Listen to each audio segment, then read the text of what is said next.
Hawkfanatic is brought to you by our friends at Deary Brothers Ford on Mormon Trek Boulevard in Iowa City. Hawkeye Title and Settlement, along with Mike's E-Keys for Cars. Supel's Building and Remodeling, 1-800-800-ROSE. The Midtown Family Restaurants. Hertin and Stocker Jewelers in downtown Iowa City. The Sanctuary Pub. Premier Automotive. The Ox Yoke Inn in the Amanas. Streets Maintenance. The Wild Rose Casino in Clinton. And Dr. Lance Forbes and Diamond Dental in Cedar Rapids. Joining us this morning, Tom Suter. Hi, Tom. Hi, James. How are you? Captain Steve is on vacation, as it is Monday, we have Coach Don Patterson on the line. Hi, Don. How are you? I'm doing well, Jim. How are you? Doing good. Coach, I must say that sitting in the stands in the first quarter when Cade went down, just had a sinking feeling in the pit of my stomach. Watching the game in the second quarter, third quarter, saying, "Man, we just ain't getting it going here." And then in maybe the most typical Kirk Ferentz game in history, we ended up pulling it out somehow. Your thoughts? You're right. It was an interesting game, in that it was won in a manner that was pretty typical for Iowa football. Yeah.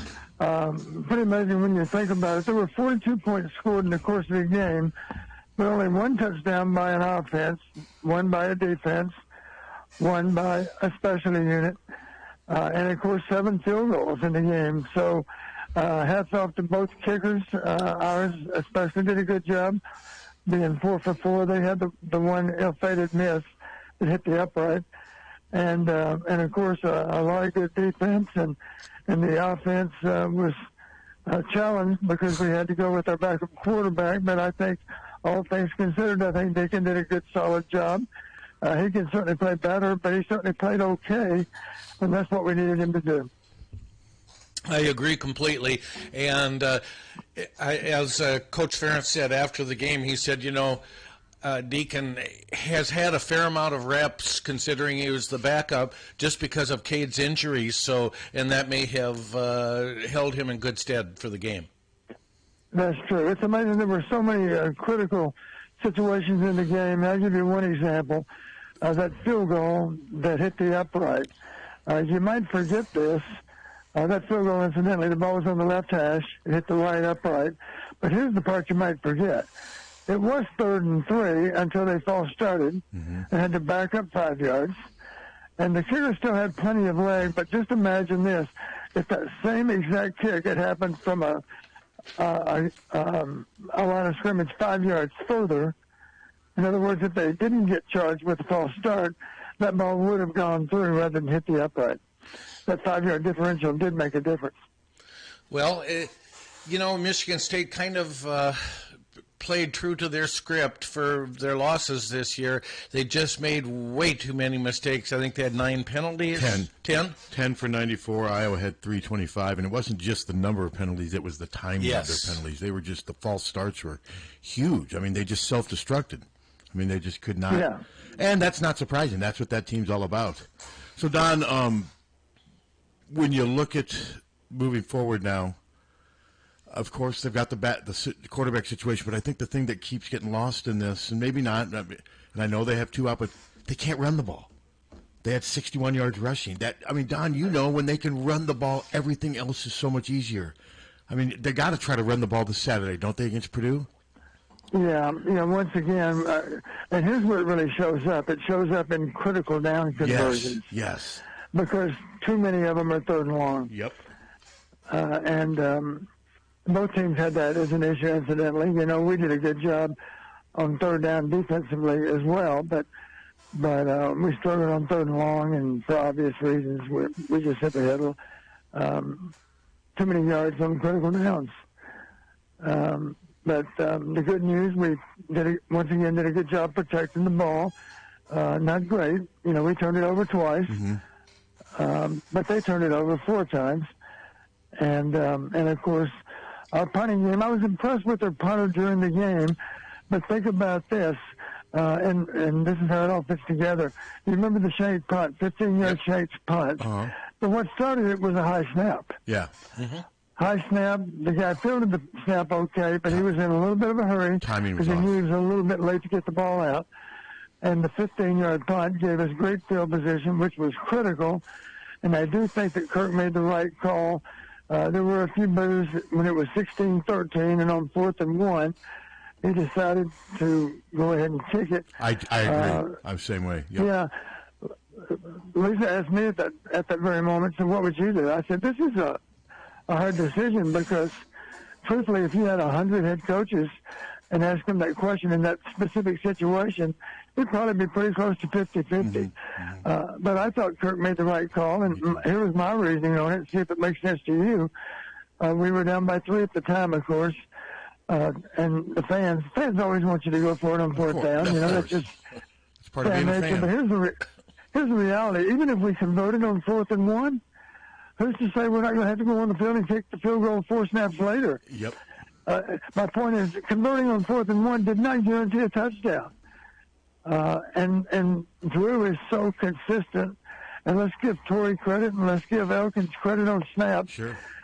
Field goals from that range are not automatic. But in the case of those 3 players, they're almost automatic. And sure enough, the kick went through, and now we have a tie ball game, and we have momentum. And one key stat for the day, we won the 4th quarter. The all-important 4th quarter is 13-0. 13-0, yep. Yeah, teams that do that typically win the game in the Big Ten. You know, and I agree with you on that, the field goal. I had no problem with that. The one where kind of bugged me, and it was early in the game, and I think the fans even booed louder. It was like a 3rd down. They were in there deep. They weren't buried, but Iowa was deep. It was like a 3rd and 6.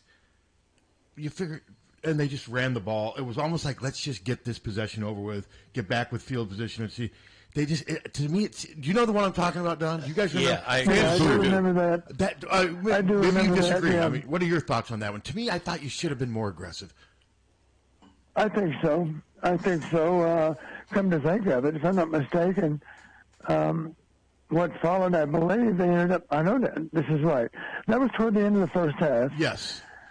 And I know Kirk's thinking was, well, let's just get out of here with a 4-point lead.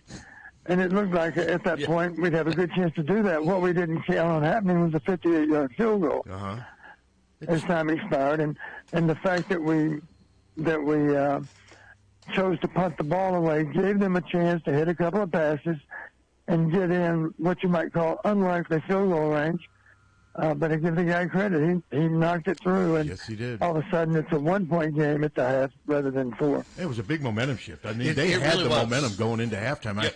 The press box, everything was just kind of deflated after that. So, okay, now they move ahead. I was surprised Purdue beat Illinois as convincingly, and I didn't realize somebody set up in the press box that 7 of Purdue's coaches were at Illinois last year. That seems a little.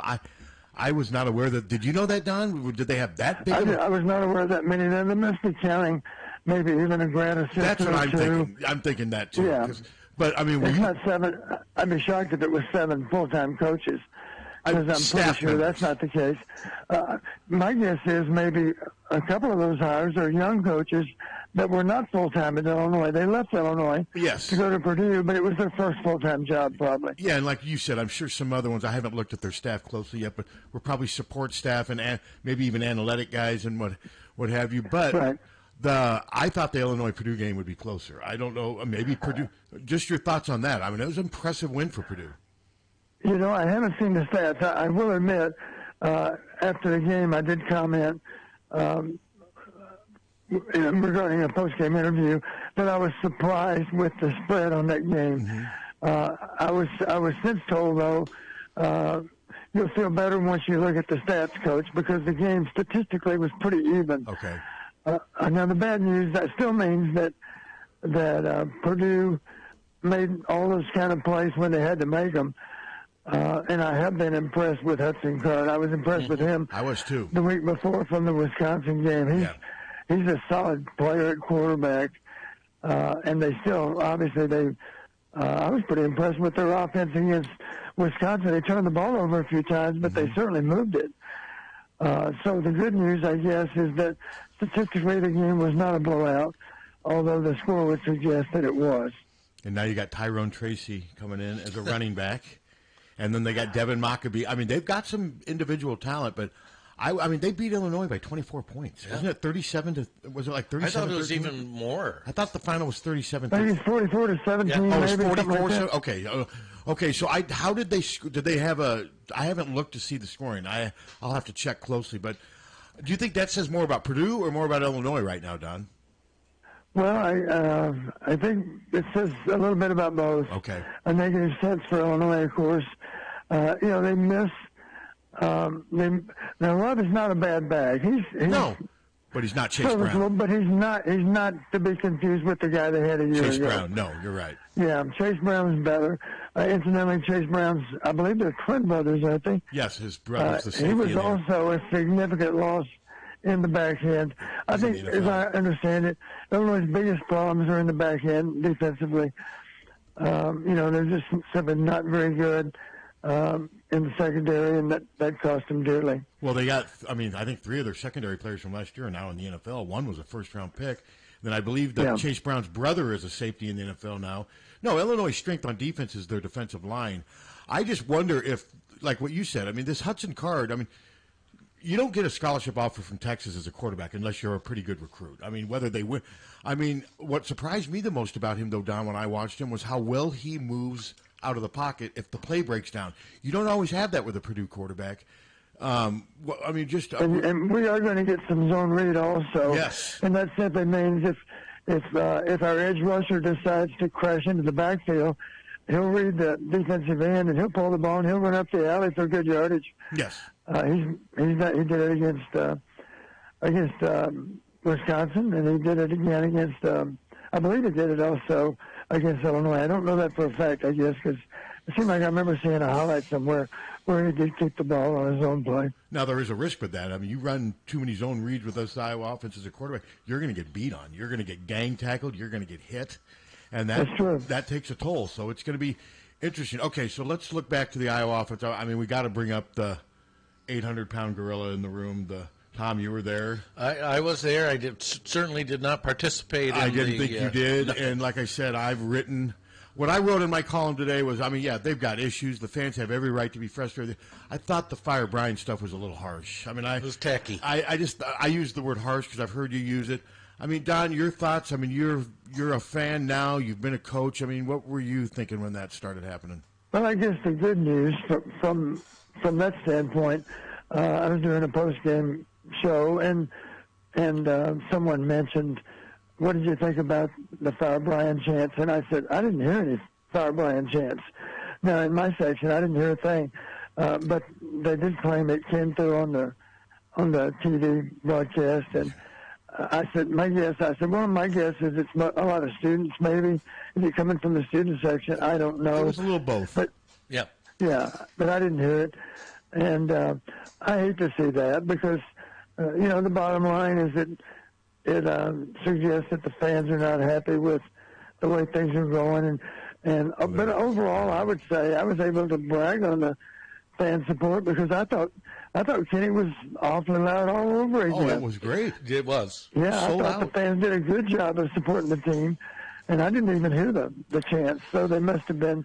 Well, I'll put it this way: it didn't just resonate throughout Kenny Stadium. It started late in the third quarter. It did, and there was a Fire Brian sign that came out in the north end zone down by the field.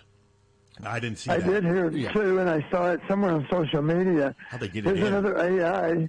They superimpose a Fire Brian sign on the kids' hospital wing, and that simply wasn't true. That was all done by AI. Yeah, but so this is a tough situation. I actually have to admit, when I was listening to that, I felt sorry for Brian. I really did. I felt sorry for Kirk. Just shut up. But I also think the offense is horrible right now. Oh, there's no question about it. And I do think that he's maybe been given a little bit longer leash, but that's besides the point. But Don, this is our team. Shut up. So how do you look at that? And it wasn't. In fairness, it wasn't just the students. Tom, you were there. It wasn't just the Iowa students. It was more than that. But but it wasn't anywhere near a majority of fans. And see, someone like Don. This is interesting. The Indiana offensive coordinator got fired.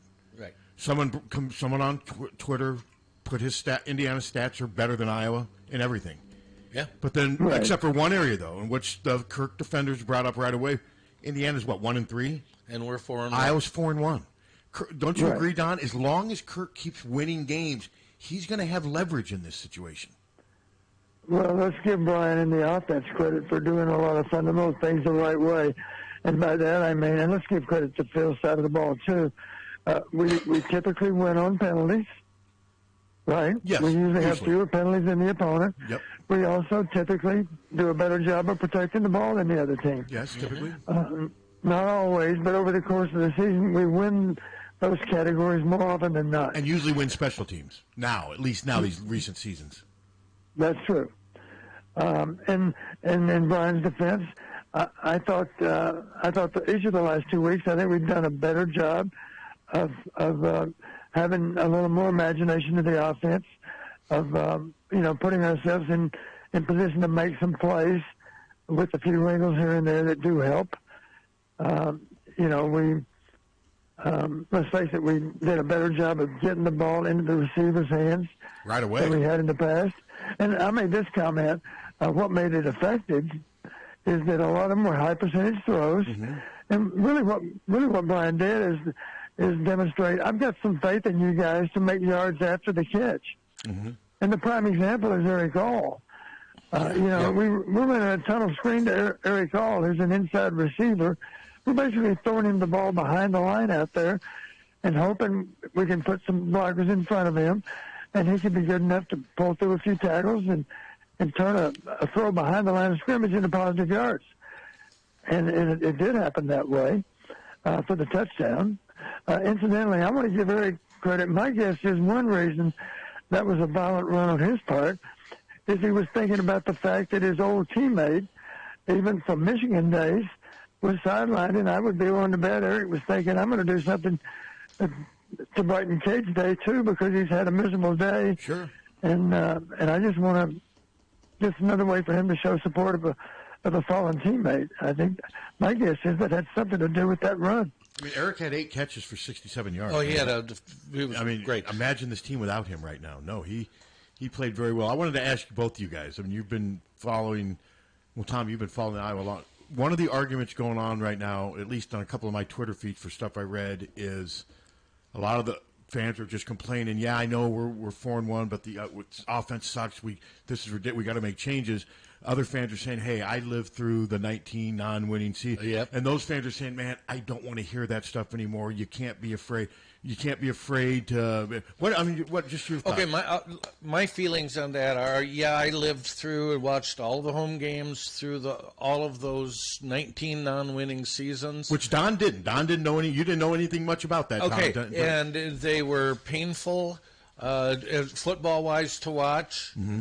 And but we lived through it. Mm-hmm. Okay, our offense now is as bad as some of those teams were. There's no question about it. But the difference is we are 4-1, and Coach Ferentz is paid to win football games, and that's the bottom line.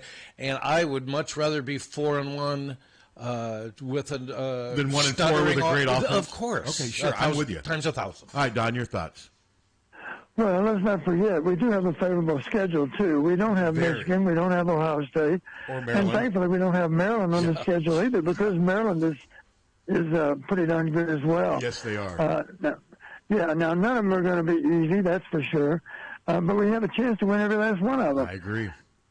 And part of that is Kinnick magic. Let's face it, we have a good home field advantage, and the fans are always going to show up, and the players are not going to disappoint us with their effort, that's for sure.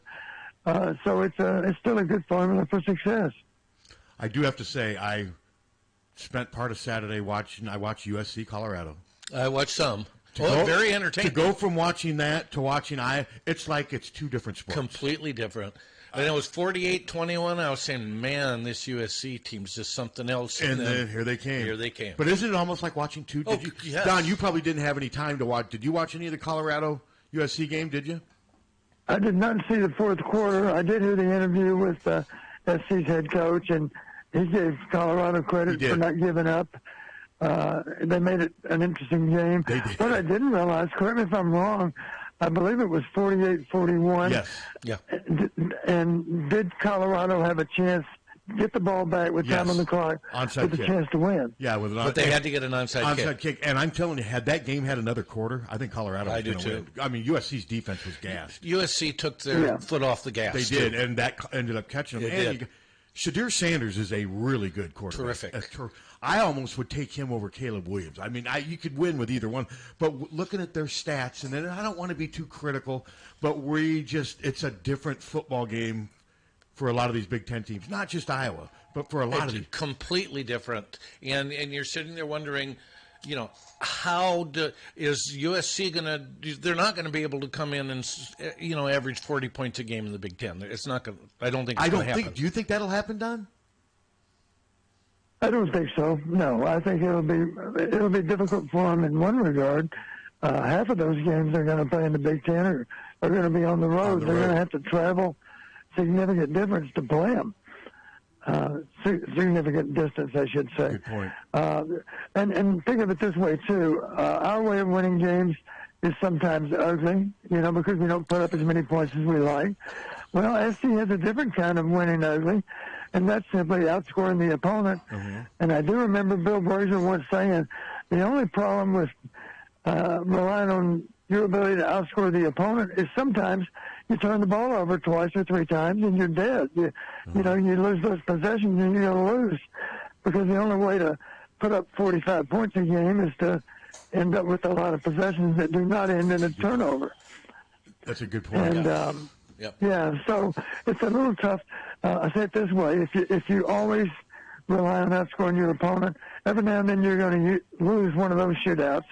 And on the other side of the coin, if you always rely on scoring defense and an outstanding kicking game, you always have a chance, because the score is a much lower number.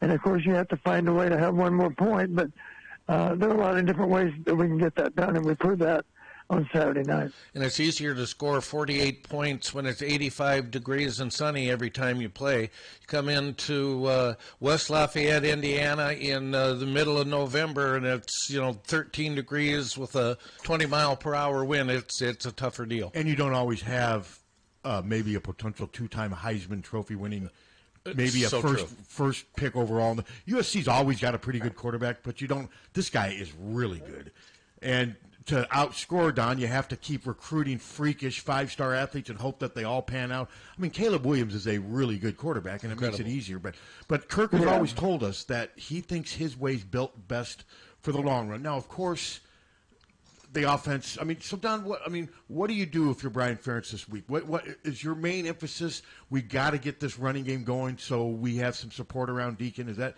kind of how you look at this?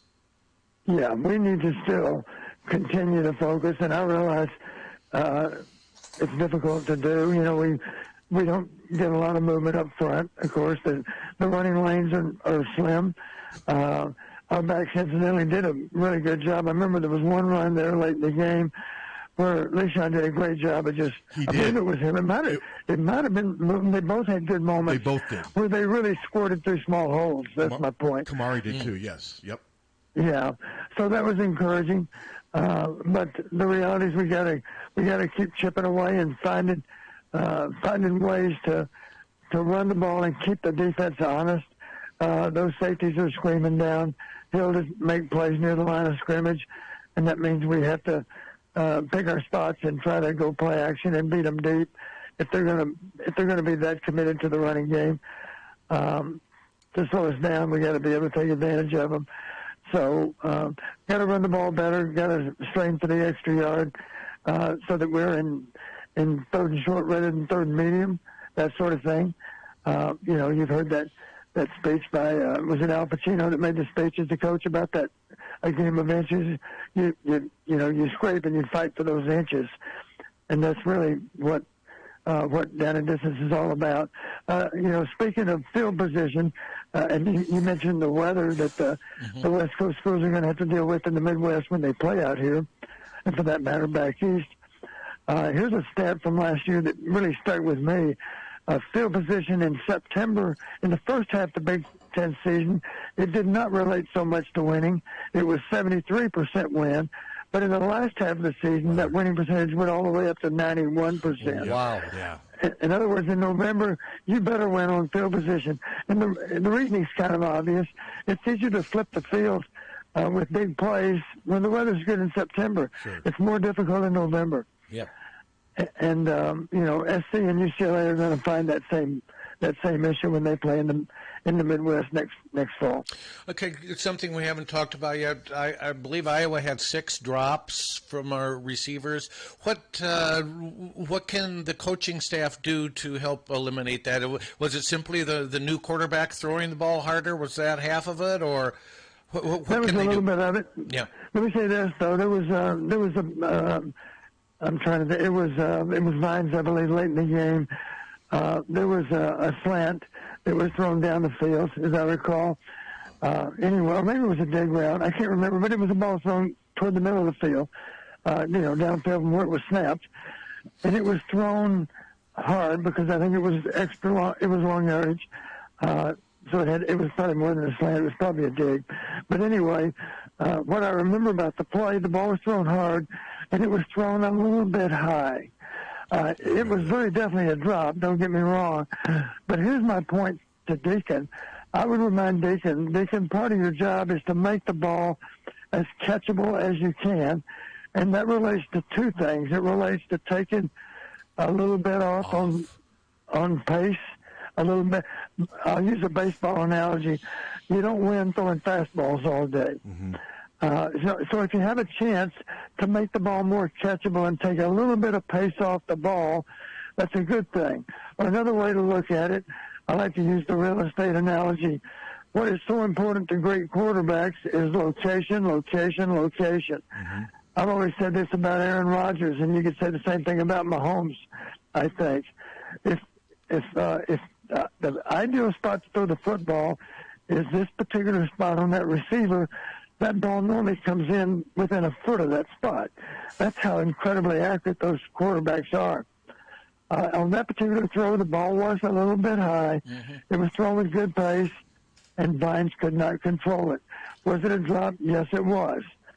Could the ball have been more catchable? Absolutely, it could have been more catchable with better location because it was a little bit firm and a little bit high.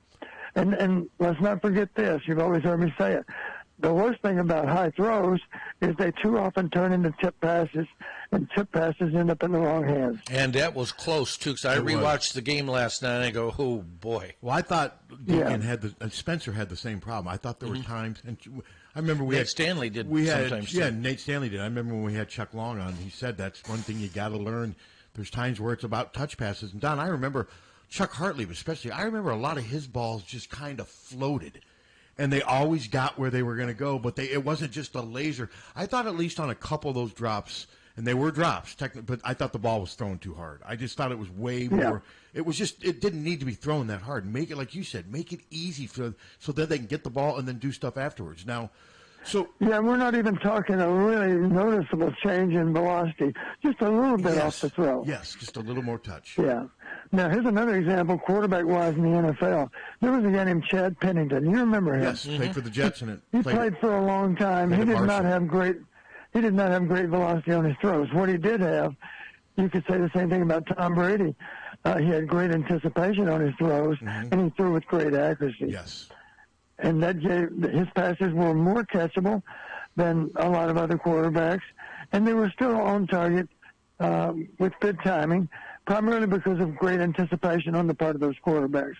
Now, that cannot happen overnight, of course, but that's a lesson that going forward that they can learn a little bit from one week to the next.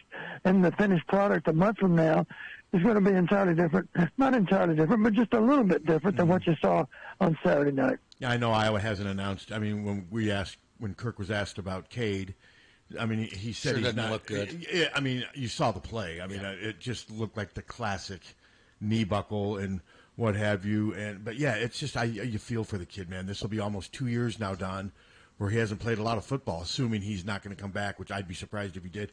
I mean, what do you say to keep his head up? My guess is this will probably mean he comes back for sure next year, I would think. Who knows? But what do you say to, if you're the head coach, what do you say to Cade right now just to help him move forward? Well, I know what I mentioned to Luke Lachey last Wednesday at practice. I said, Luke, I'm so sorry that you have to deal with this. And I said, here's the reality. Sometimes life is unfair, and it feels a little bit unfair right now that you suffer a season-ending injury. But as I understand it, Luke, you do have another year. And I was quick to tell him, I said, I'm going to support you, whatever you decide to do, Luke. But as a fan, I certainly hope that you come back because you can help us to win next year, too. And I didn't ask him to commit. But the body language I saw is at least I think Luke wouldn't mind me saying it would at least tell me I'm thinking seriously about coming back. Now he may decide to leave, and again I'm going to support him whatever he decides to do. But I do think there's a great chance he's going to be back to help us next year, and I wouldn't be surprised if the same decision comes out of Cade. We'll see. We'll support those guys whatever they do.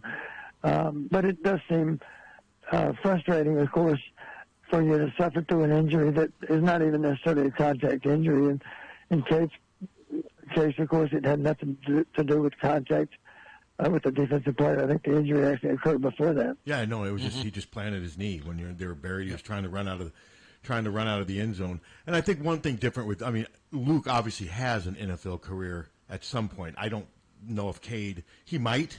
Well, I don't think it's clearly defined that Cade McNamara is a future NFL at this quarterback. point. And I think with Luke, a lot of it will depend on what he's hearing this spring. Yeah. I mean, and this may impact that. I saw one NFL draft tight end thing where he was third on the list of top 5 draft eligible players in 2024. Was this after the injury? No, this was before the season going in. And I mean, so that may impact that stuff. Selfishly, I'm with you, Don. I hope he comes back. But also, I hope he does what he is best for him, what have you. But when you think about it, though, let's say we were talking before the season. We're going, hey, 2 games into the Big Ten season, they're without Luke Lachey and Cade McNamara. I mean, that's pretty concerning. And without your top 2 running backs. Well, but they're going to come back. Well, Hopefully this week. I mean, they're not out for the season, whereas the other guys are more than like. I mean, that's pretty tough. I mean, how tough? You've dealt with injuries, Don. How tough are injuries? I know that's a broad question, but that's always the constant threat. Well, they're difficult to deal with, but what gives the players a chance to deal with them so much better is simply the relationships in that locker room. You know, because you have the full support of your teammates, the full support of the coaches, and of course the trainers. I know you've heard a million stories about John Street as an example. Yes. And how our players felt about him for all those years. And it's wrong just to mention John Street. You got to mention Ed Crowley in the next breath too, because those guys were right there with the players to help to nurse them back to better health. And the teammates, of course, the bond is so strong. You know, they refer to each other as brothers all the time because in their minds, they really are all brothers. That's how they feel about their teammates. At this point, okay, our offensive line, we've had basically the same guys up front. I mean, Rusty Feth did play because Connor Colvin was out.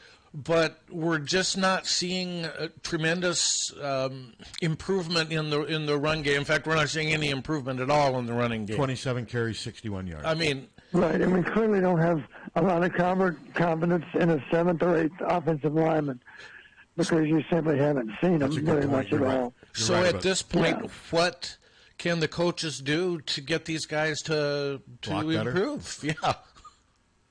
Well, one thing that comes to mind for me, you know, you've got to try to figure out some formations. Think of it this way: you got to study every conceivable formation, because here's the truth, and the same thing would apply to Iowa's defense.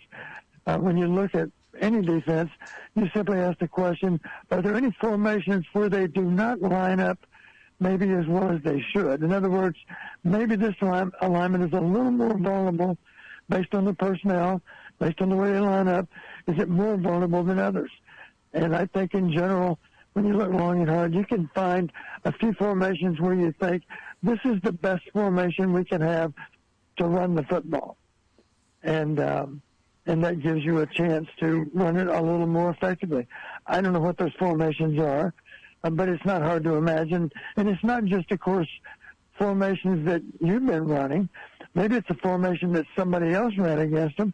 And then you ask the question, can we run that same formation? If our personnel give us a chance to do that, then you'd be kind of crazy not to include that formation as part of your game plan going forward. So anything less than that, you're not giving the players the best possible chance. Now, one thing I will say, and they missed, don't get me wrong, they missed Caleb Johnson and they missed J.Z. Patterson. But I think with adequate blocking, LaShawn Williams, even though he fumbled, Kamari Moulton and Terrell, I think they can get the job done. They're competent. Kamari Moulton looks pretty good. They need the other guys, whereas what you brought up, Don, it doesn't seem like they believe that about their backup linemen right now. Because those freshmen were playing early. They were in early. I mean, they've shown a lot more faith in their depth and running back than they have on the offensive line. Is that a fair statement, Don? Yes. Guys, give me 30 seconds. You might hear, there's a crazy noise in our house, and it's in our house right now, and it's called the dryer in the washroom. Don't do whatever you have to do. Give me 20 seconds. Okay. I'll be right back. We'll give you as many seconds as you need. Uh-oh. So Hunter's got the headphones on. What do you got, Hunter? All right, Hunter. So now it's your turn to break it down. Well, I thought that the drops were about 50-50. As far as drops and too hard? Thrown too hard. Yeah. And one of the other sports writers made a comment that he's probably got more adrenaline rolling through him at being in that situation than he ever has in his entire life. That's a good point, too. And give him a pass today. Next week is going to be Did you think that one to Caleb Brown was a drop?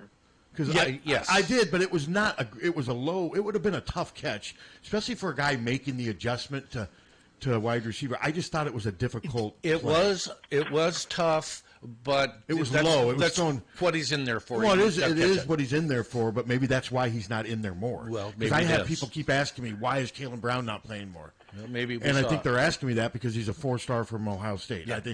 I think maybe I don't know. All right, you back, Don? Yes, I'm back. It wasn't the dryer, it was the washer. But anyway, okay. The load was out of balance, and it was making a lot of noise. Oh, incidentally, as the game played out, I charted 5 drops. I know they said NBC said 6. I'm not sure which one they counted that I didn't count, but I had Vines with 2, all with 1, of course, Brickany with 1, and Brown with 1.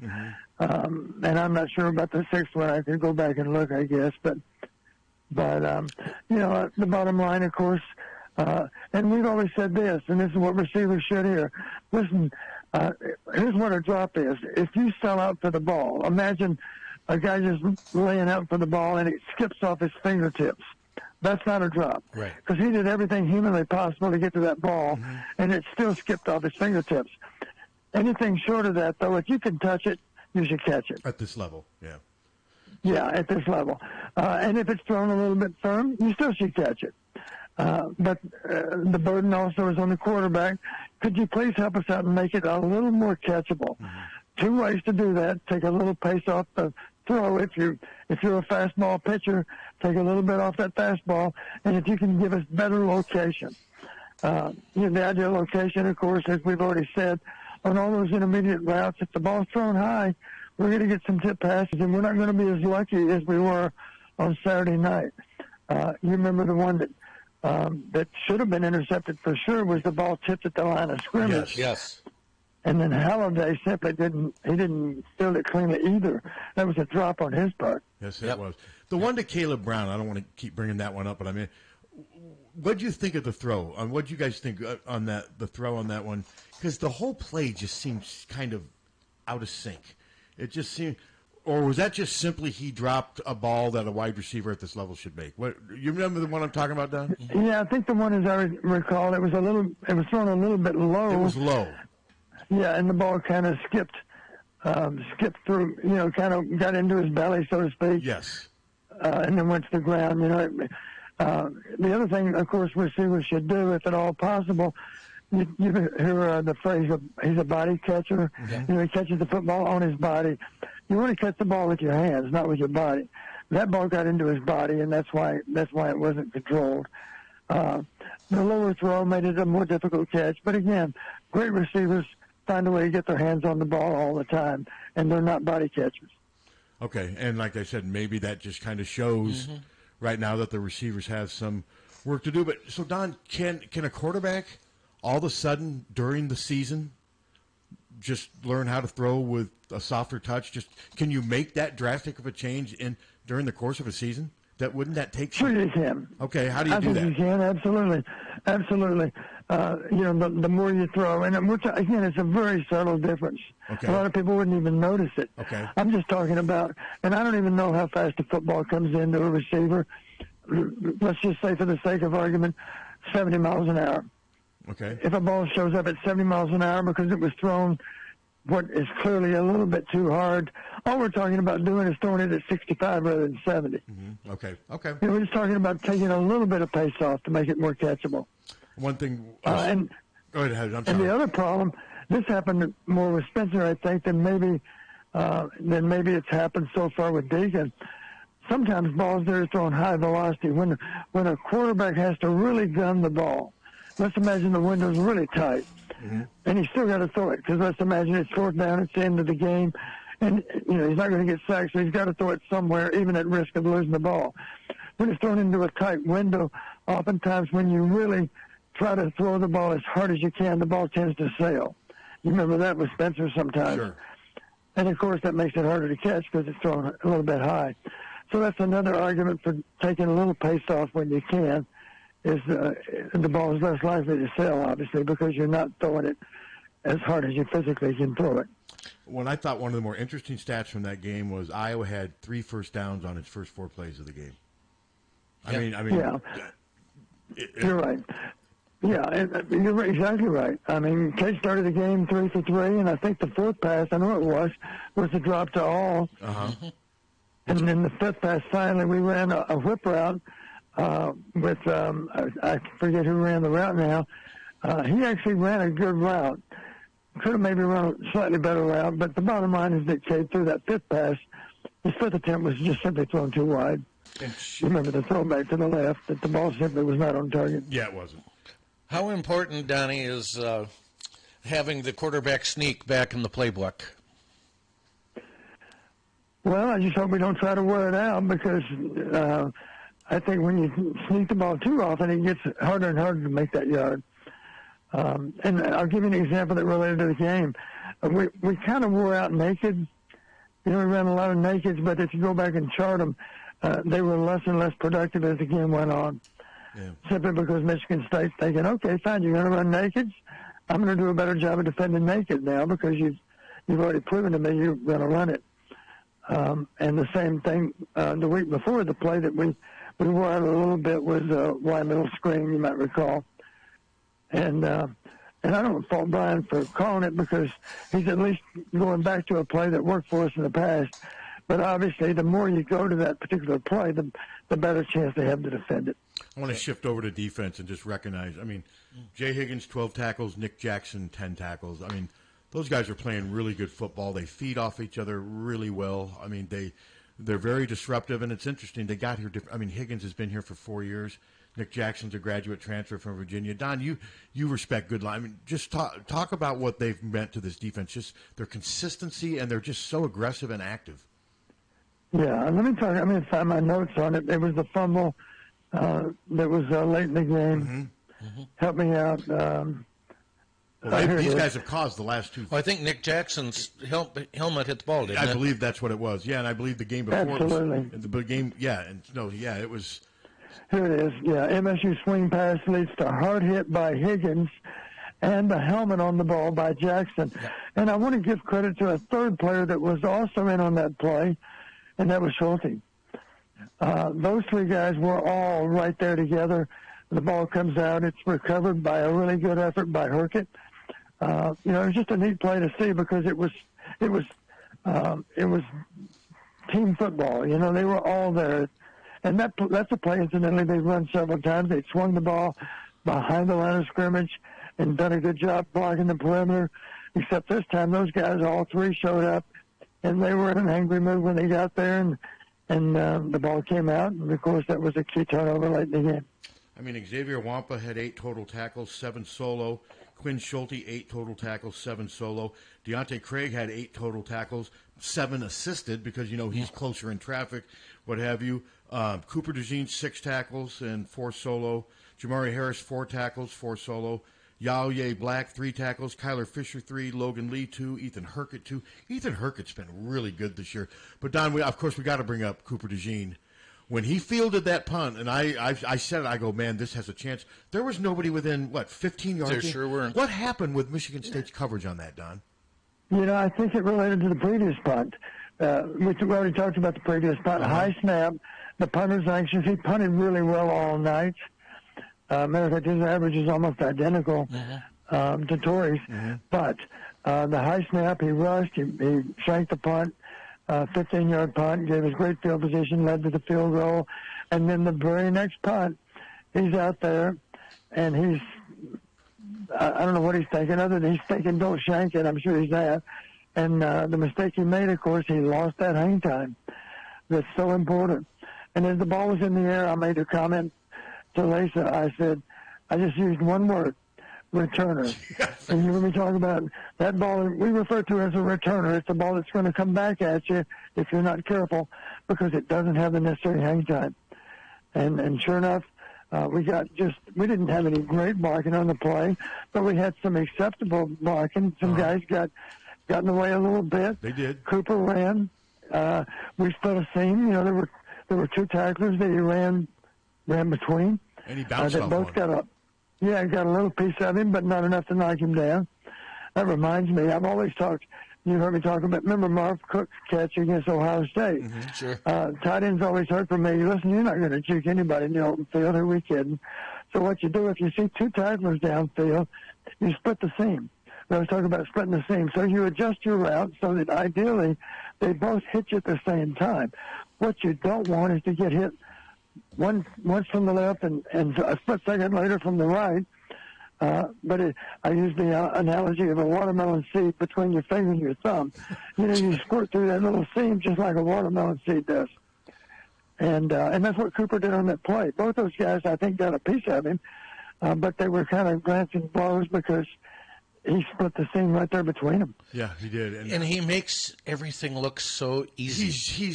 Tim DeWhite Seamless. did, but in a different way. What do you think Timmy would have done on that particular? He would have been hit full steam. How do you think he would have responded to that punt, Don? Probably very much like number 3 did. They understand this about returning. And one thing you hate to see, sometimes you see really elusive guys. The only problem is to fill the punt and they start giving ground. Yeah. And I understand those are cover guys that are more on top of them than what Cooper had on that last punt return. Cooper saw a lot of green grass in front of him. He knew what to do. You don't dilly-dally around. You start moving downfield right now. Yes, you do. And if you make a move, you make it on a dead run. You're not gonna slow down too much at all because there's too much at stake. And we got some supporting blocking, and it was a great return on his part. I only had one complaint. It's a minor complaint. In an ideal world, he would have had the ball in his outside arm, in his left arm. He went down the sideline with it in his right arm. Didn't matter because nobody got in position to put a helmet or a fist on the ball anyway. But that's about the only thing that he might have been able to do better is at some point consider shifting the ball to his outside arm. And leave it to a coach to recognize that because I overlooked that. And a lot of people would say, aren't you splitting hairs because nobody laid a glove on him anyway. That's true except for those 2 guys that had a chance to tackle him early. Yeah, it could lead to a turnover. But when he was asked about it after the game, the first thing he said, he goes, when I caught the ball and saw where I was, he goes, then I knew that we had a chance to do something here. Because, I could not recall a time him fielding a punt where there was not 15, 20 yards? Yeah. He was 15 yards. I think there's at least 15 yards and with nothing but green grass. So, Don, when you look at Michigan State, they had a chance to win that game. Does that speak well for Harlan Barnett? Did that look like a team that was prepared? I thought they looked like a team that was prepared and wanted to win. What were your thoughts? Because they've been through a lot. I made the comment after the game. I said they did not appear to be a dumpster fire, not at all. No. I felt it was easy to compliment them for for the effort they put into the game, and I give the quarterback credit. That was his first road game ever, right? That was their team's first road game of the year, and I thought they played with good poise, and our crowd did all they could to disrupt them. But I thought they handled the crowd fairly well. I will admit there were some false starts, of course, but let's give a little credit to Iowa. Think about this: we slid our formation, our defensive front twice late in the game. Both times we got false starts. I'm convinced one reason we might have decided to slide our front at the last second is maybe to draw a false start. I don't know that, but it did draw 10 yards in field position there with 2 5-yarders there late in the game. Let me check when that happened. I'll find it here in a second. Yeah, they had 3rd and 3. False start by MSU leads to a more difficult 3rd and 8, and then a second false start turns it into 3rd and 13. So 3rd and 3, of course, you have a good chance to convert. We slid our front, they're kind of specific. You know, you can't just bark out a word that maybe resembles a snap count. You've seen that penalty called, right? But you are allowed to shift your front with a command. And it just cannot resemble a snap count. So I don't know what verbal cue was given, probably just a word like shift or something. There must have been a word because we had maybe more than one lineman to move all at once. Just by sliding their lineman a little bit, it did draw a flinch out of the offense, and that was 10 yards of field position. And let's face it, they tried to convert on 3rd and 13. Instantly, Cooper undercut that pass, which would have given him a good chance to intercept it. And as a result, they wisely threw the ball back inside of Cooper. It made for a really difficult catch, and the guy wasn't able to control it. So that 3rd and 13 was a lot easier to defend than 3rd and 3. 2 false starts earlier. So those 5-yard penalties do add up. That's my point. So does it make a difference? Yeah. So psychologically, I mean, of course, I don't think the players take any of these opponents lightly. But the fact that Purdue just get this statement win over Illinois, that's got to catch the attention of these players, right? Now, I mean, they're 18, 19, 20-year-old kids. Can Iowa Kirk use that to his advantage? Can he, like, hey, guys, look what we got coming in? I think so, absolutely. We better understand that it's going to be a dogfight. If we somehow have the illusion that this is going to come easy against Purdue, who are we kidding? Nothing's going to come easy for us. We're going to have to fight and play smart football to win any of these remaining games. Absolutely correct.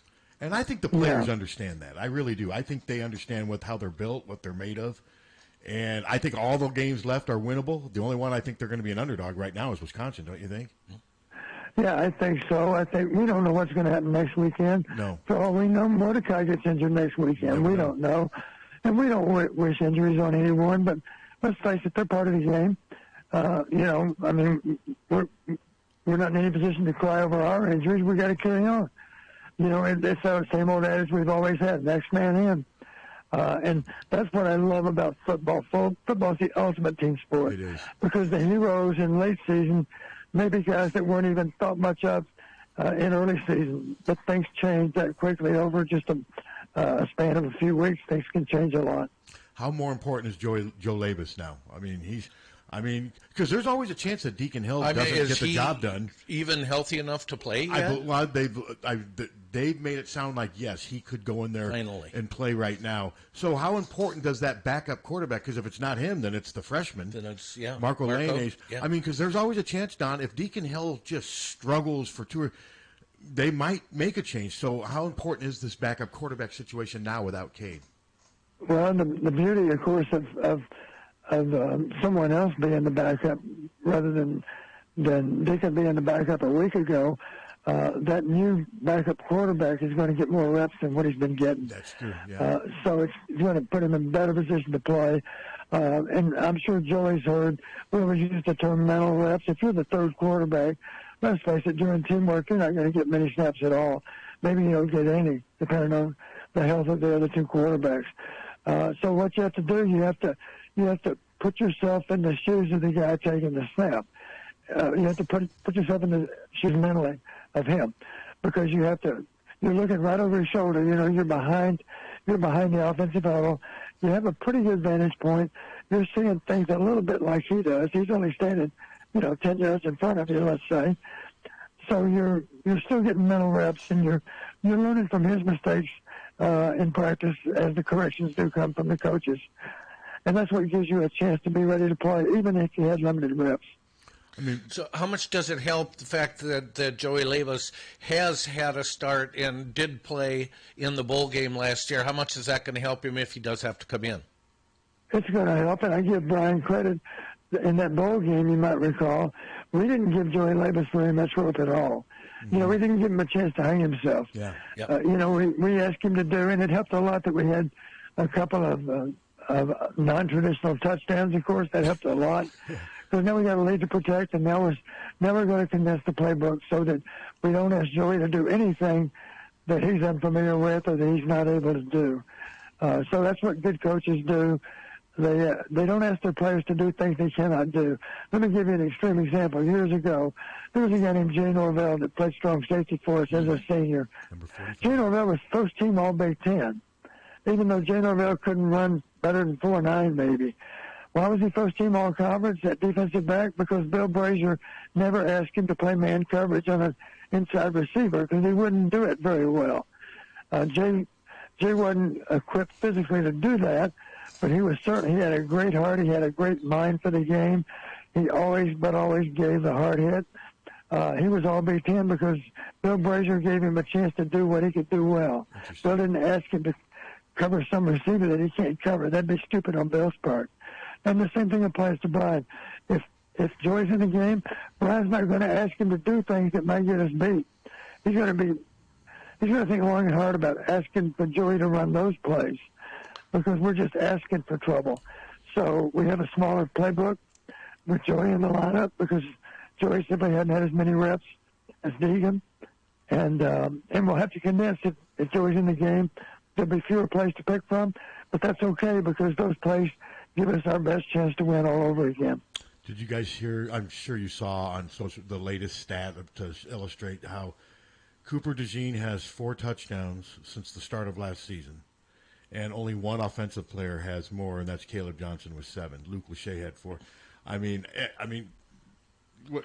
Maybe he should play 60 minutes. Isn't that incredible? I think it says a lot about both how bad the offense has been and how great, and how good. Cooper Don. is. Did you ever think you'd see a stat like that? Well, then you've always heard me say, when you intercept the pass, one thing that always makes me angry as a head coach was we have some interception being returned, and the defensive player that intercepted gets thrown off the field. I'm thinking, what are you doing? You got a chance to run for a touchdown.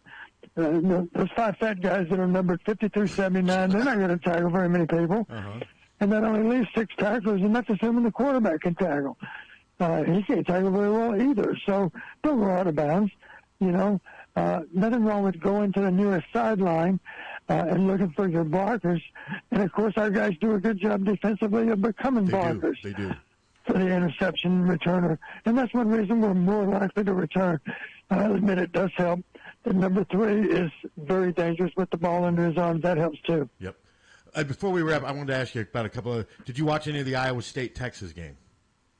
Oklahoma. I did not. Oklahoma. Okay. What was it? I was watching the scoreboard during our game, and I think at the end of one, it was at one time maybe it was 20-17 or something. It was. And I thought, well, at least the offense is answering. And then the next thing I knew, it was 50. And the defense just wore out. Obviously, OU. It looks like OU is back. Yes. If you want to see a good football game this weekend, it's in the Cotton Bowl in Texas. Yeah. OU Texas is going to be a shootout because it is.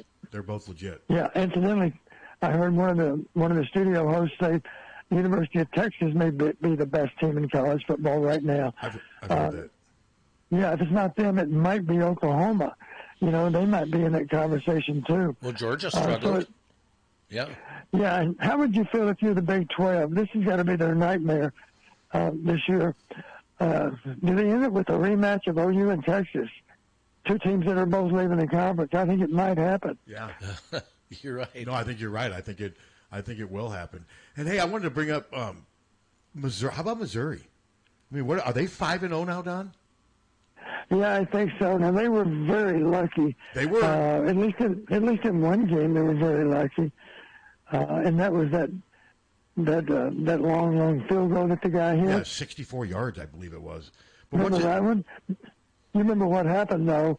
Hiring guys named to get a delay on a game-winning field goal. That should not happen. Yeah, I mean, you got to practice that, of course. You got to run on the field and kick it. In a lot of cases, but in this case, it wasn't even a game clock running. It was the play clock that got him. That is weird. Well, yeah. So the point is, I mean, it was a no-brainer. You're going to kick it, right? Get them out there right now, and be sure that they understand in practice. You guys are just kind of taking your sweet time. You don't have sweet time necessarily. You better have an idea of what that game clock's saying, and for that matter, that play clock. Whichever one applies, obviously. And you practice those last-second situations. But there's two of them to practice. One is that the game clock's running down, and that's clearly a hurry-up situation. You got to find a way to beat the clock. You know, you actually practice running them on the field with 12 seconds left because it might happen to you in a game. Because maybe the previous play, you know, you finally put yourself in field goal range. The only chance you have is to run on the field and kick it right now. You got no timeouts. You got no way to stop the clock. You don't have a down available, in other words. So imagine you gained 10 yards on 3rd and 15. Well, now it's 4th and 5, so you can't spike it. You're out of timeouts. Your only choice is to run on the field and kick it. You got to practice that. And the other option is we do have a chance to spike the ball, but even then, when we spike it, there's still a game. I'm sorry, the game clock is stopped, but there's still a play clock. Of course, you got to beat the play clock. They allowed the play clock to run out. That should never happen. And I did. And then the kicker bails them out by making a kick from 5 yards further back. We were talking earlier about Maryland. I watched a little bit of their game. I did too. They're pretty good. I mean, Indiana's obviously got issues. I mean, I thought the defensive coordinator for Indiana struggled as much as the offensive coordinator. Don, did you watch any of the Maryland game? I did not, but I've already done the analytics on the game. And one thing that stuck in my head is a lot of explosive plays. Yes. I'd be willing to bet you right now Maryland's probably leading the Big Ten in explosive plays. So the quarterback is good. They got good skill all over the place.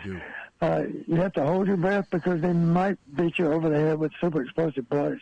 Well, Iowa doesn't have to worry about that unless No, we it's the don't. Big Ten championship. Okay, well, let's wrap it up with your last thoughts on Iowa-Purdue. I'm picking Iowa to win. I feel confident, maybe not as confident now without Cade and seeing the Purdue-Illinois score, but I still think Iowa's a better team and playing at home. Don? Yeah, I'm glad it's an afternoon game just because nothing wrong with night games either, but I'm glad it's not an 11 o'clock game because I do think maybe some people have difficulty being in their seats for an 11 o'clock kick. Let's face it, a 2:30 kick, everybody will be in their seats ready to go. We will have that kind of home field advantage that we need. I think our players understand we are not a good team at coming from behind, which makes it even more important to get off to a good start. I say that. We won 13-0 in the fourth quarter against Michigan State, but you don't want to have to rely on doing that. Sure. Let's face it, if the other team can play good defense and extend drives with a running game, and maybe Purdue's good enough to do that. Let's face it, we certainly gave up some yards. Let's not forget we got outrushed almost 100 yards. Thank God we are +2 on turnovers because that helped. Thank God we did win on field position because that made a difference. But we don't know for sure that we can do that against Purdue. We don't know that we can outrush Purdue. So we better find a way to get off to a good start because we don't want them to be able to shorten the game by running the ball. Incidentally, you talk about a guy with a little bit of a revenge motive, I bet Tracy's going to be motivated for the game, not in a mean-spirited way. I mean, he wants to show his old teammates from Iowa, Sure. Hey, I could have been more help than what I was. Here I am helping Purdue in a major way. So, I'm highly motivated to beat you. I'm going to do everything I can to beat you, and then after the game, I'll shake everyone's hand. And that's what Tyrone's going to do. So we better be ready for a really Herculean effort out of him. And I do like, how's his name go? Maccabee? Is that his name? Maccabee. Devin Maccabee. Yeah, he's kind of unorthodox. He's kind of elbow swinging here and there, and high knees. But he is an effort runner, that's for sure. And let's not forget that the quarterback is also a runner. Mm-hmm. He's going to extend plays, or they might even call some plays for him. And here's a good example of a mobile quarterback helping out. Think about what Michigan State did to us. They simply lined up in the gun, and they ran quarterback sweeps for good yardage 2 or 3 times. They did. Just an extra blocker. You know, the back's offset to that side of the formation. Well, he's just a lead blocker for the quarterback. And here we come around the edge, and we've actually got an extra guy blocked because we got an extra blocker. And I think that was effective for them. They ran it several times for good yardage.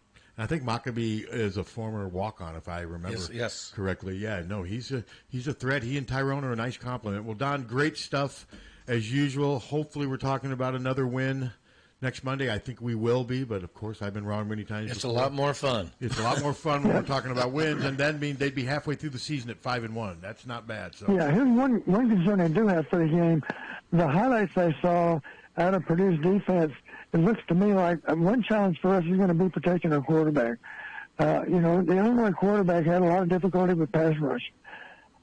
So it's critical that we do a good job of protecting our quarterback. And one way to do that, of course, is to find a way to stay ahead of the chains. And it's not going to be, at that point, so obvious that we're going to have to throw. Okay. Tom, anything? Nope, we appreciate everything, Donnie, and hopefully we're talking about a big win next Monday. Well, about all you can hope for when you get to midseason, you hope that all the remaining games on your schedule are significant football games to be played. They're meaningful games. And let's face it, we're in the hunt for the Big Ten West, that's for sure. Our fate is in our own hands, but we just simply focus on that next hurdle. Yep. That next hurdle is all Purdue. That's all that matters. All right, Donnie, great stuff as usual. Thanks, Coach. Have a good week. Yep, take care, guys. All right. Iowa Women's Media Day is probably over by now. It was at 8 o'clock this morning. Oh, that's right. Hell yeah, you're right. Yeah, I'm sure it was. I'm sure it's over by now. All right, well, we got to pay some bills here, and we'll be right back. Over the years, car keys have gotten extremely complex. Mike's Lock and E-Keys for Cars can generate the most technically advanced automotive keys on the market today.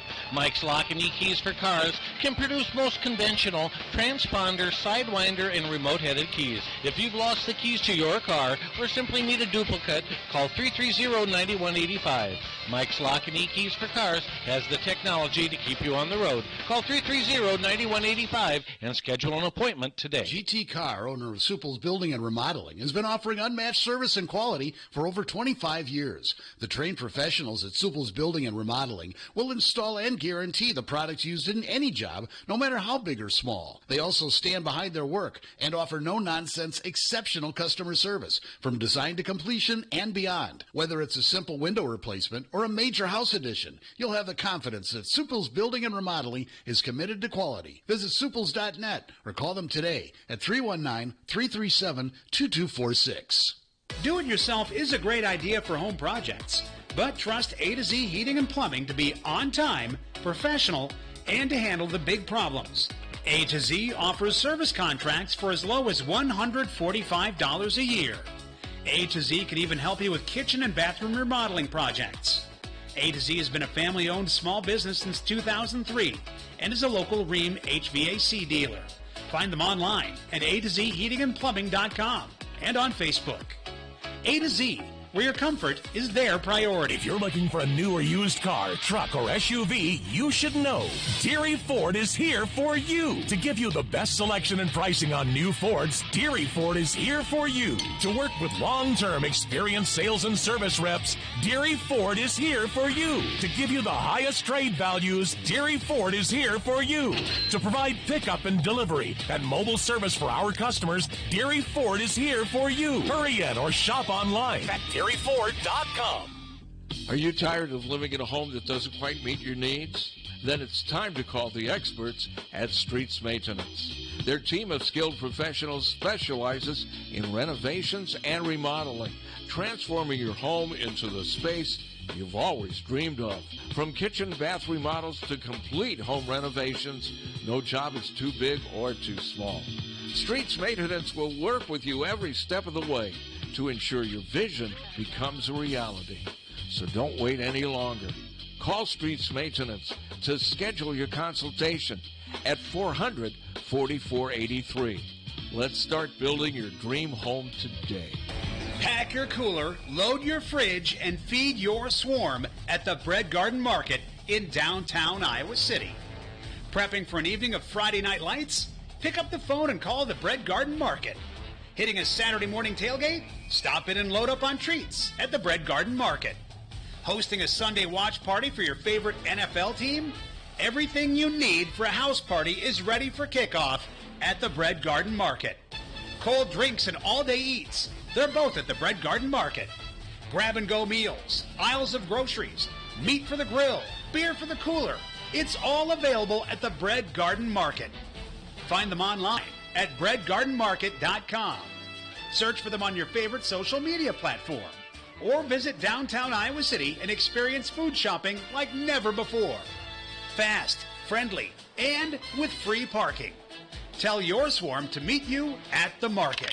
Dear U of I, just a note to let you know if you're ever thinking about selling Kinnick Stadium or Carver Hawkeye Arena, please consider Hawkeye Title and Settlement. We're here to provide efficient, high-quality real estate title and closing services. Signed, Hawkeye Fan Forever, and send. Hi, this is Steve Anderson with Hawkeye Title and Settlement. Whether it's a large commercial property or if you're buying your first home, remember we're here to help. Hawkeye Title and Settlement Services of Iowa City. You'll love our team just like you love the Hawks. GT Carr, owner of Supple's Building and Remodeling, has been offering unmatched service and quality for over 25 years. The trained professionals at Supple's Building and Remodeling will install and guarantee the products used in any job, no matter how big or small. They also stand behind their work and offer no-nonsense, exceptional customer service from design to completion and beyond. Whether it's a simple window replacement or a major house addition, you'll have the confidence that Supple's Building and Remodeling is committed to quality. Visit supples.net or call them today at 319-337-2246. Don't let just anyone take care of your smile. At Diamond Dental, you can expect compassion, expertise, and a personalized care plan to protect your teeth for life. With more than 30 years of combined experience, Dr. Forbes and his staff are prepared to tackle even your toughest dental problems, leaving your smile healthy and sparkling. Diamond Dental offers a full range of general and cosmetic dentistry, as well as dental treatment options for snoring and sleep apnea. It's never too early to start thinking about what's best for your smile. Schedule an appointment today by calling 319-390-3703 or visiting the office at 5815 Consul Street Northeast, Suite D1 in Cedar Rapids. You can also visit DiamondDentalPC.com for more information. Dr. Forbes is a proud sponsor of the Hawkeye Wrestling Club and the Inner Circle.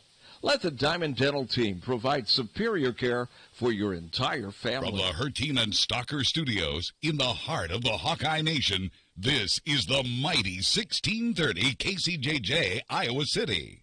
It is going to be sunny and warm again today. We'll get to around 90 for a high this afternoon. The wind out of the south at around 5 to 15. Tonight clear, dropping down to 60 tomorrow. Sun in the morning, a few more clouds in the afternoon with a high of 90, and then we do have a chance of thunderstorms tomorrow night, Wednesday, and we're going to cool off. Upper 70s Wednesday, we're talking highs back in the 60s by the weekend. I'm meteorologist Sean Cable on the mighty 1630 KCJJ. Currently, it's 69. KCJJ weather, brought to you by Plum Supply. Plum Supply, kitchens and baths. Your home never looks so beautiful. We are back. We are back For Hawkfanatic, and we got some good news from the Big Ten Conference. We did. Just got this released by Matt Weitzel. 2 University of Iowa football student-athletes were recognized by the Big Ten Conference office today. Junior defensive back Cooper DeJean was named the league special teams player of the week, while senior linebacker Nick Jackson was tabbed co-defensive player of the week and for their performances in Iowa's 26-16 comeback win over Michigan State. So, awesome. Yeah, good for them. Good for them. Pat, I read your column over the weekend. I thought it was exceptional in the fact that you were able to put in there both the fans' frustration with the offense and Coach Ferentz, Coach Kirk Ferentz, and the human side of the fact that he had to sit there and hear his fans chanting for his son to be fired. Yeah, it had to be tough. And Yeah. it has to be tough for the whole family. And he did seem a little more down than usual after win. Kirk's never one of these. No, he's pretty even keeled. He's usually pretty even keeled, but maybe it might have just been me too. I mean, I just thought he seemed a little down. But I imagine what that does to Mary, assuming she even goes to the games at the stadium. Do you know if she's still... She does. She has a suite. Yeah, but do we know for a fact that she's there? I've seen her there a number of times. I don't know that she's there I don't know for sure. I mean, that had to have been just really tough. Yeah. And I mean, Brian has got a wife and kids. Are his kids in suites? No, I'm asking that rhetorically. That's what I was thinking about. And like I said, I've been critical. I mean, there's no excuse for how bad they are in offense right now. No, there really isn't. I mean, this is ongoing. And what I said was Kirk has hooked his saddle to Brian and his legacy. And right now, Kirk can't figure out a way out of this. Would you agree with that? Well, I guess. I mean, he's doing everything he can, the best he can. I mean, they're 4-1, so they're winning some games. They're 12-6. They're 12-6 since the start of, what was it now? 12-6 since the start. That's good, but they're not elite. No, they're not close to being elite, and that's where fans are with this right now. But I think the big part with fans is they believe that most offensive coordinators would be let go under these circumstances anywhere else, but this is a unique situation because it's a father and a son, and yes, you sympathize with the father-son element to a point. Mm-hmm. That's what fans are telling me, because I've had people reach out and say, hey, I wasn't booing, but I understand, I feel their pain, I like Kirk, I don't have a problem with Brian, but you got to look at this as a fair business, and he's getting this friend of mine said there's no way to deny that he's not getting preferential treatment, and it's hard to argue against that. I agree with you. So it is, but that doesn't mean I agree that they should be yelling "Fire Brian" at the games. I mean, and Kirk's not going to fire anybody in the middle of the season. And you shouldn't. No, you shouldn't, especially when you're. I mean, if they were 0-5 right now, and there's always you never say never, but they're not. They're 4-1. That does matter. They have had a lot of injuries on offense, but their inability to build a running game. And that's been consistent throughout Kirk's run for most of the years. I just don't know if it would have made any difference to have our number 1 and 2 guys there. They couldn't run with them. I mean, there's no holes to run through. They didn't have any running. Caleb Johnson was averaging less than 3 yards a carry. Yeah, there's no place to run. No. Hello. We sit over by the students, and we heard them all yelling like that, and then some people right next to us started yelling. We told them to shut up, and I guess they they thought we meant it because they did shut up. Good for you. Yeah, I don't want to hear that. We don't need to listen to that. I would prefer not to hear it, but they do have a right to do it. I would prefer not to hear it. Yeah, they do. So I'm straddling the fence. I get it. I feel their pain, but man, there's got to be. Well, we thought if they had a right to do it, it better not be next to us. Yeah, I'm just glad they were understanding. Well, and you have the right to tell them to shut up, too. Yeah. Some people may have said, well, go to hell, I can do what I want, then you have a problem.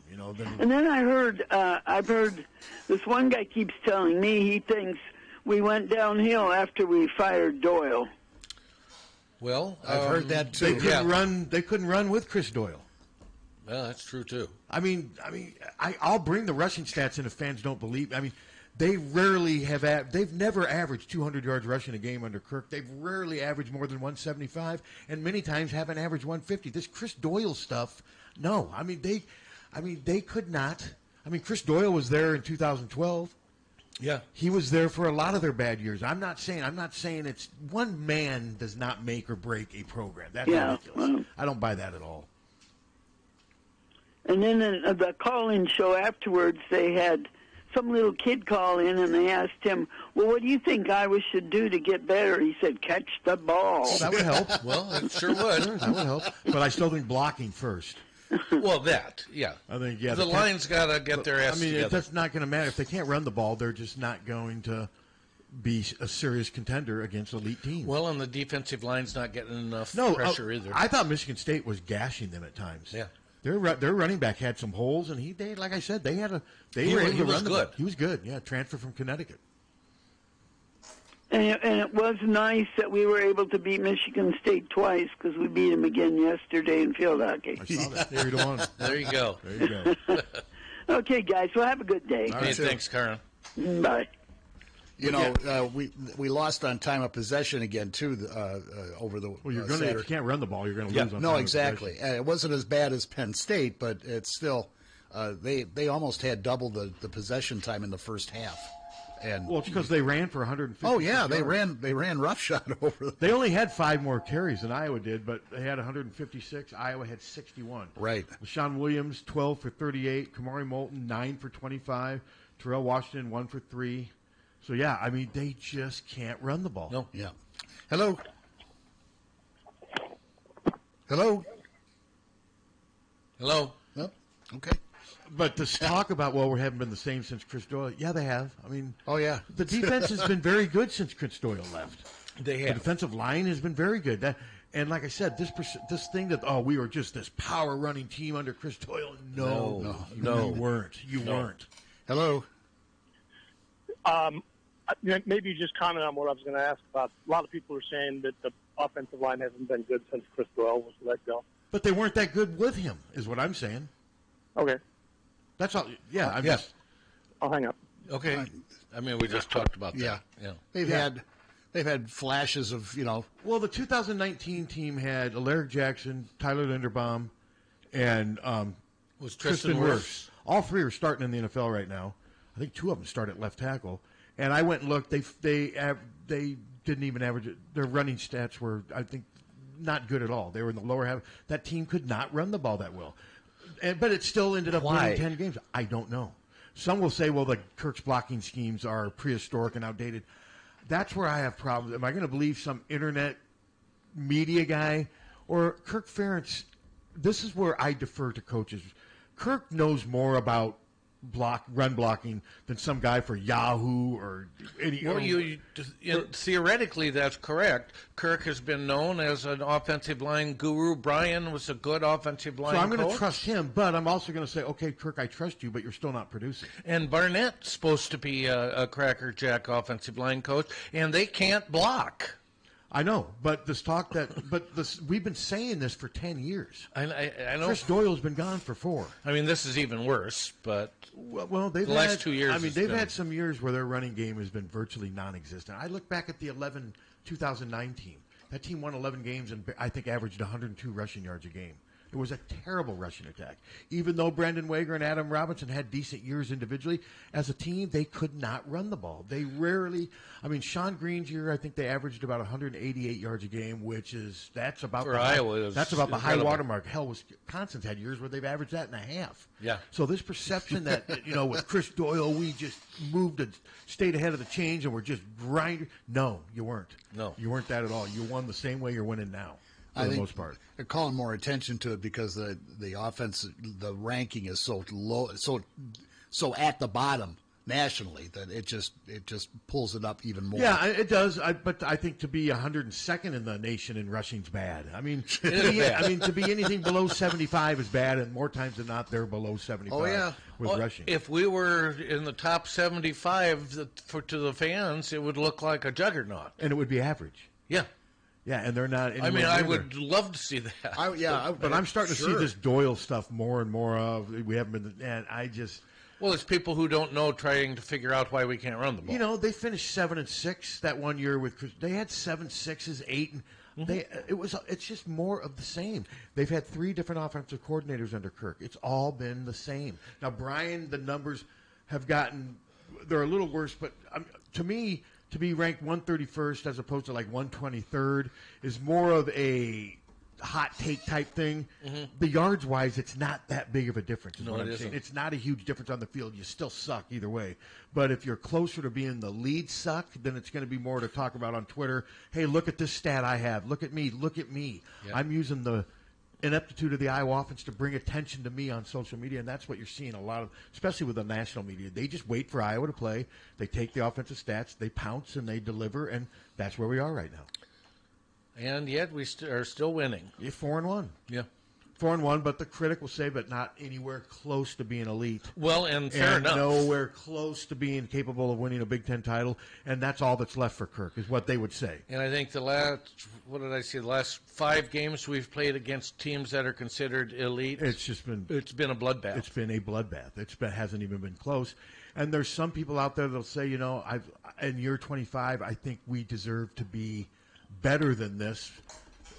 But when has Iowa football ever consistently been elite? In the 50s. For about 5 years. Yeah.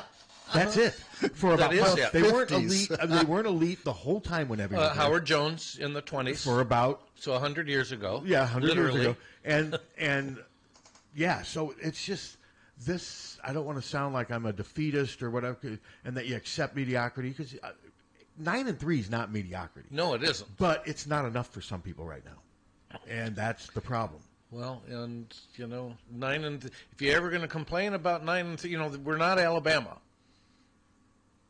People would like them to be Michigan and Ohio State every so often, and it does happen every so. But I'm just saying that's where we are, though, with some fans. Kirk's been here so long; he's done so. He's fourth among all time. The wins and all that. Some fans are like, that's great, but we got to take that last step. Well, and it's easier for the non-knowledgeable fan to enjoy football if it's a run and gun type of offense. Yeah, they're not. It's more fun. They're not a fun team to watch. No, they're not. Their offense is not fun to watch. No, and I'm not. I don't want that to sound overly critical, but it's just not a fun team to watch. But it hasn't been. It wasn't a fun team to watch with Chris Doyle. No. Hello. Yeah, I was wondering, speaking of the Iowa offensive line, how much of it do you think has to do with the firing of Chris Doyle? Yeah, have a good day, partner. So is he just not listening or being a smartass? I could be a bit could of be both. either way. Well, if you're being a smartass, whatever. But and if you're not, we've been discussing that. I don't think it has anything to do with it. Yeah, look, I was just thinking back of the games. When he was coach, there was a lot of runs that just didn't go anywhere. A lot of sideways passes. We had these conversations 8-9 years ago. Why can't they run the ball? Yeah. Why can't they run the ball? They've got the best strength coach in college football, supposedly, and they can't run the ball. This has been going on for years. Yeah. And I just don't understand why that's hard for some. Now, this Doyle stuff, there's some fans that believe that Chris Doyle got a raw deal. They believe he was used as a scapegoat, and there's some fans that are really pissed. They believe the players that spoke out against him, they don't believe them. And, I'm not going to argue with those people. They can have their opinion, but it is what it is. Iowa got rid of him 2 weeks after the allegations came out. Quick. And they had their reasons for doing what they did, but to act like the team is so different without Chris Doyle than it was with him is just being disingenuous or just foolish. No, they don't. Well, I can they see don't why know. I can see why the fans would boo, because the running plays are all into the middle where nothing happens. If maybe they tried some sweeps or something, Well, they do try sweeps. Those stretch plays they do them with wide receivers. They don't work either. You're right. They're not built to run around the end. No, they're just really not built aren't. that way. They're just not built that way. Hello. Hello. Something you never really hear about in the college game, but why don't they, given the Iowa problems with their offense, why don't they call in some outside consultants and really do a thorough assessment top to bottom, looking at it from a different point of eyes? Not a different point of view, I should say. That's what a business would do, and in a way, I guess football's a business. They brought Budmeyer in. They brought John Budmeyer in as an analyst. Don does analytics for them. They have people doing stuff that we're not maybe even completely aware of. And I'm not sure. I don't think it's fair to say they don't do that. I think they do sometimes get outside opinion. But I also believe at this stage in his life, Kirk believes that he knows as much about what Iowa football needs as anybody. Would you agree, Tom? Yes. I think Kirk would say to himself, well, I don't need outside people. We're fine. We just got to get better at doing what I want us to do. I think that's where they are. I understand that egos or beliefs or whatever can get in their way, but wouldn't you agree that perhaps a thorough assessment of things from schemes to recruiting to everything else, and perhaps they do that, and we're just not aware. I think they do it more than you think, but I don't think they need to have a thorough reboot in year 25 of a head coach. I think Kirk. Well, he's not going to do it. I think Kirk would say, I haven't won this many games by accident. We're fine. We're not going to overthink things, overanalyze. I think that would be Kirk's response to that. And I understand what you're asking for. I see that. But I think they do get feedback more than we think from outside just their inner circle. But I think Kirk's to the point now where, hey, I've made it this far. I'm not going to just revamp everything because we've had a couple years where we're struggling. I think that's... Oh, I would understand that given that stage that he's at, that he's not going to tear it apart and try to go on a 5-year rebuilding program because, frankly, he probably won't be here for another 5 years. Well, plus to revamp the offense the way some people, they'd have to start recruiting completely different. They go for a certain athlete, and I mean, if you want to go spread, and I just don't think they're built for that. I don't think Kirk's mentality is built for that. I just don't think the program is built for that right now. No, it's not. I wouldn't necessarily think that they would have to go for a completely different type of offense, but you think that they would be able to do a much better job at what they want to do, which is run the ball. Yes. And who out there knows more about run blocking than someone like Kirk Ferentz? Yeah. But yet they're not doing that. I understand that. I don't have the answer for that. Yeah. Perhaps a fresh set of eyes would help them. Well, we just said they brought in John Budmeyer 2 years ago. And he's full-time now. Yeah. Yeah, there's Reese and he was deep in Wisconsin's program. And Reese Morgan's retired, but he still hangs around. Yeah. You don't think if Reese Morgan sees something, Reese Morgan is a brilliant football mind. If you don't think if he sees something he's not putting in somebody's ear, sure. I think there's enough coaching going on. Something's just not working. I was going to say, at some point, the players have to block. Yes.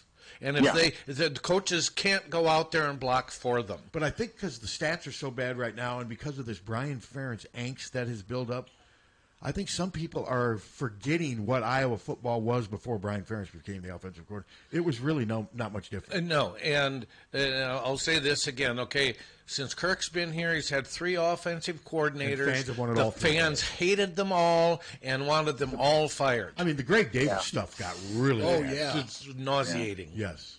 So I agree that the Brian Ferentz controversy colors the whole thing in not a very good light. It does. Yes. So. Okay, well, have a great day, appreciate guys. the call. Thanks. I wish we had some answers for you. But if so, we would tell the Hawkeye staff. Nation. I mean, if Kirk and George Barnett don't have the answers, how the hell are we going to have the answers? I mean, it is befuddling. It's the strangest thing about Hawkeye football is their inability to run the football and this perception that they do run the football. I mean, it's amazing. It's not just the Iowa fan. I mean, if you talk about analysts, you'll see some national analyst who parachutes in to comment on, well, Iowa under Kirk Ferentz has just been a dominant rushing team for years. They got to get back to doing that. No, they haven't been. No. They have not been a dominant rushing team. Nope. It's comical how people misread Iowa football. They've been a good defensive team. They've been an opportunistic team. They've been okay at times on offense.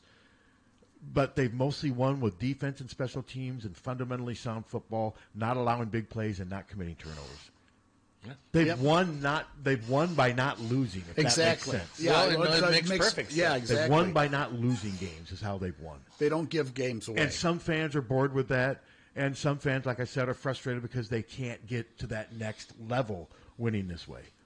And the gap right now between Iowa and the Big Three seems as wide as it's been for a while. It seems that you can't do it. And the other gap that's wide now is the gap between offense, defense, and special teams is as wide as it's ever been under Kirk. Yes, absolutely. And I think that's what fans are frustrated with. So when all that stuff was going on, what were you and Ann at the game together? Yeah. Were you telling people to shut up and lashing out? Well, nobody was booing. Near you? Nowhere near. Like somebody next to you, would you have hit them or like poured your beer on them or anything? No, but I would say knock it off like Karin did. What would you have done if they would have headbutted you? Then I probably would have. We got some EMTs just to our left, so it'd press been okay. And you would have pressed charges, wouldn't you? Probably. And then we wouldn't have been able to read them on the police report. There you go. Hello. Hello. Hey, going back to the running game, I think one simple idea would be to bring Coop in as like a slot, like using like a McCaffrey. They use McCaffrey at 49ers to handle the ball 10 times a game. You could do that, but after a while, that becomes highly predictable. And if they can't block for Cooper, it's. I get what you're saying. You don't have to give it to him every time. Just make him think about it. Yeah, I mean that would work to an extent, but after a couple of weeks, teams would adjust and figure it out. I mean, I'm saying I don't have a problem with, but also you have Cooper returning punts. You got him on the punt team. You got him playing defense. To me, you got to have better players than have to have one guy do everything. I get what you're saying, though. I do get what you're saying. Yep. I'm not dismissing it. I give it a fresh look. look. I even tweeted the other day, hey, let's give him a chance on offense just to have him be a decoy for a couple plays. Yeah. But teams do adjust quickly at this level now. They really do. Yeah. It'd be nice to get. We always have these dudes in the secondary. It'd be sweet to get them on the offensive side of the ball for once. It's just weird. Well, I think Cooper showed his offensive skills on that interception. That was a great catch. To get his feet down on that. Sure that quarterback, was. I think, was trying to throw the ball away.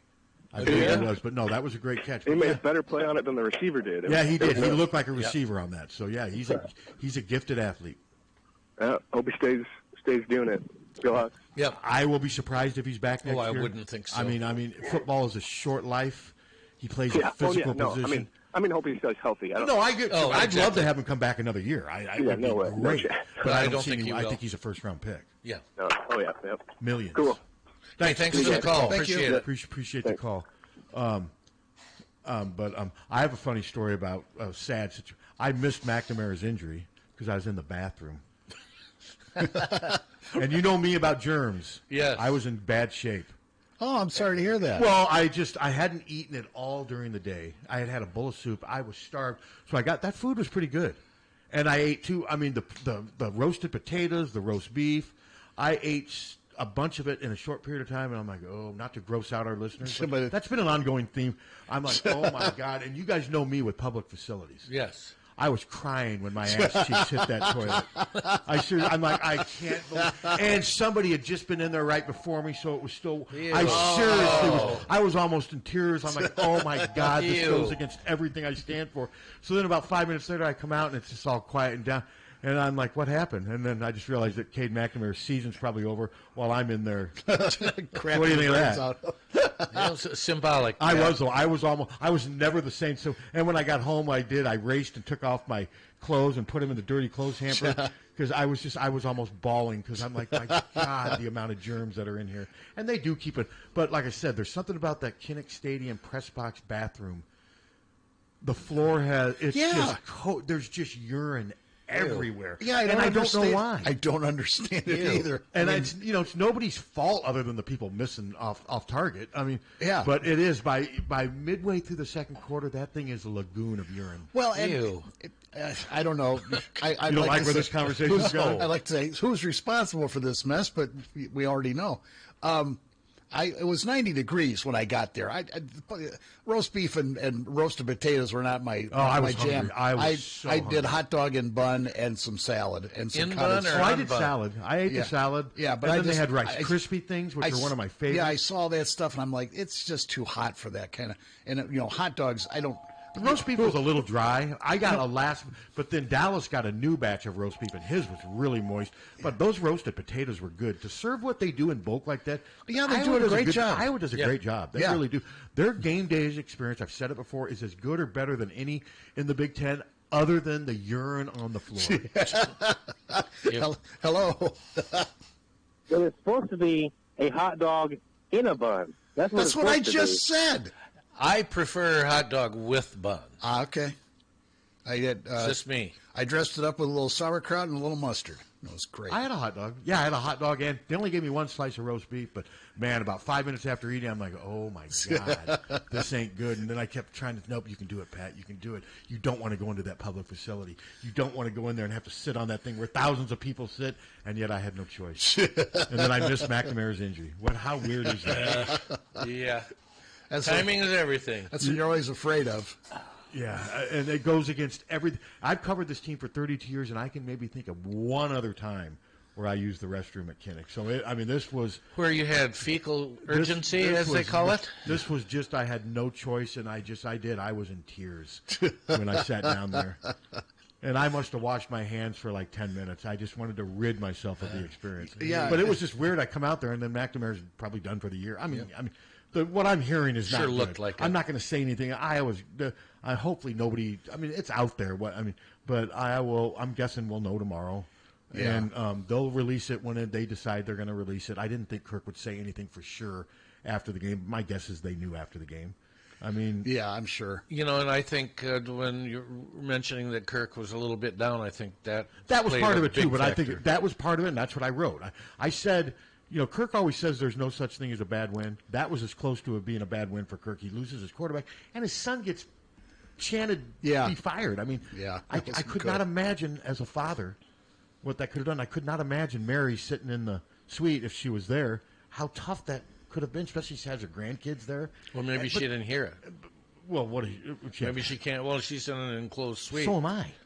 And you could hear it? Well, yes. Yeah, it was. Because, I mean, it wasn't loud where we were. Oh, no, it was super loud, yeah. It was super loud. I'm like, are they really saying that? Yes, and they were saying it. Yeah, I mean, it was very loud. So, and I agree with you with the urine thing, but what really freaked me out was the half-inch of water around the sinks. I mean, are people doing sponge baths during the game? How do you know it wasn't urine? Well, I'm assuming it wasn't. I'm thinking it was urine. But my God, I'm thinking it was urine. Okay, all right. Well, I'm thinking anything wet in there is more than likely urine. That grosses me out even more. I know. I'm almost borderline nauseous right now. But you can't really blame that on anyone. And I will say, like I said, Iowa does a great job with their game day experience. You know what? They really do. This is only my second time to go up in the press box, and I thoroughly enjoyed myself. Everybody was super nice, super professional. God, Hunter, I forgot you were even there. I saw 'Cause you. You sit on the other end, and I don't move. Yeah, I don't move much when I get there. I was up in the corner. Yeah, I know. You sit opposite with corner. Bravo Camp. And, yeah, and I saw you there, but you were surrounded by people, and I knew you were busy, and especially at the end of the game when when the post game stuff was on, you were writing and everything, and I was going to say hi on the way out, and I thought, you know what, he's busy. So. Okay, it would have been fine either way, but yeah, I don't. Dallas goes down to do the post game. I stay up and get my quotes off the TV just so I can get something up quicker. Sure, but I'm finding out that lots of times on a Saturday night game there weren't a lot of readers. Yeah, there weren't a lot of readers. It didn't make a difference if you were putting something up at 10:15 as opposed to 11. I got a lot more traffic Sunday morning. I mean, sure. Yeah, I mean Saturday night games. That's not good for clicks as far as that night because people just aren't in the mood, win or lose. They're not really in the mood to read stuff. They wait until the next morning. Right. But no, that was my story. Captain would have probably loved that story. The fact that I missed McNamara's injury because of doing something that it was just goes against all my principles. And I just went in there thinking, man, I have no other option. I can't believe this is happening.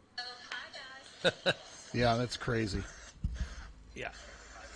What you doing, Hunter? I just hit something. Are you by mistake. sexting? Yes, that's what I'm doing. I'm in the middle. I'm sitting in captain's chair. I got a sex during the Hawkfanatic segment. I mean, I do think they're going to win Saturday, but I'm not quite as confident now because Iowa's got a backup quarterback now who's barely played. And Purdue. Purdue is better apparently than I thought. Apparently. I kind of like our backup quarterback. I mean, I haven't seen enough. Other than the fact that he was throwing Bobby Douglas style. That's the problem. And I don't think he's real mobile either.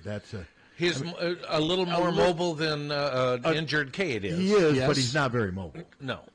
I mean, he's not, and they don't really have that run pass option type Not thing. really. Now, the one thing he might be able to do is absorb hits at 260 pounds. Well, and the quarterback sneaks were very Nate Stanley-esque. Those can work, but the arm strength thing, that's great to talk about, but it can be a problem. Oh, absolutely. I just thought like some of those drops, I thought he just showed it was Spencer.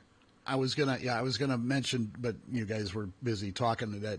When Sandy Koufax first started, he was throwing 100 some miles an hour and was wild as hell and did not have a good record. And finally, a pitching coach explained to him, "You don't have to throw 100 miles an hour every single pitch." So, yeah, only threw 94, and then 95. And then all of a sudden, he's like a world beater.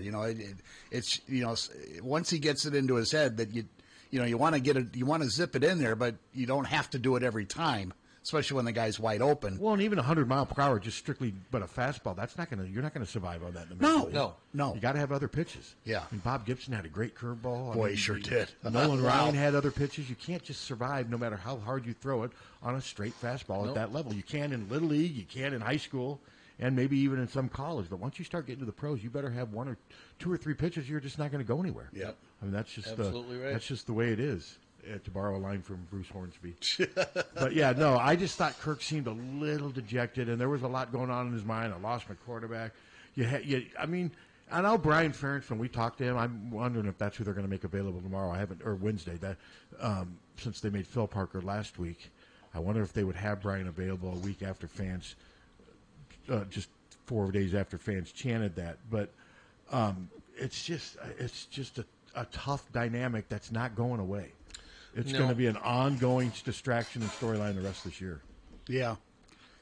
And he got his 26 points and that was out there. Boy, it sure was. Who cares? But the new joke though is the thing with Cooper DeJean. So that was all over Twitter. Yeah, I People saw were that. Jumping all over that and having fun with it. And, New joke? Well, the fact that only one offensive player has more touchdowns than Cooper DeJean. That. Okay. That was the big Twitter hot take out there, grabbing attention for the panders that so love the attention. I must have watched that punt return 100 times yesterday, between all the different angles and just the hearing, the crowd.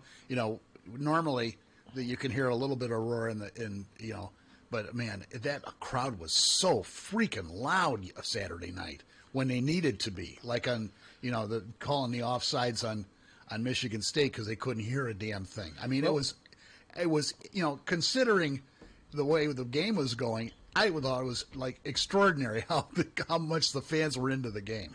Well, and the fans were desperate to have something to get crazy about. I think that's when they finally thought, okay, I think we are gonna win this game. I didn't think Michigan State was going to score a touchdown in the final minute.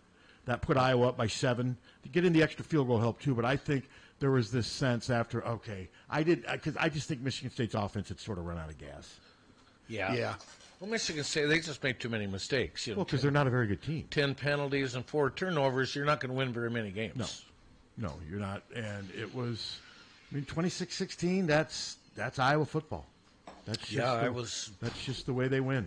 I was tickled to death with the win, but I didn't like what I saw offensively, at least on the ground. I was pleasantly surprised, really, with Deacon. I thought he played pretty well. I'm not as enthused. I'm not ripping him. I was not as impressed as you guys were, but that's just the eye of the beholder, I guess. I mean, I thought he overthrew some balls, but I thought he was put into a really tough situation too. Oh no, very true.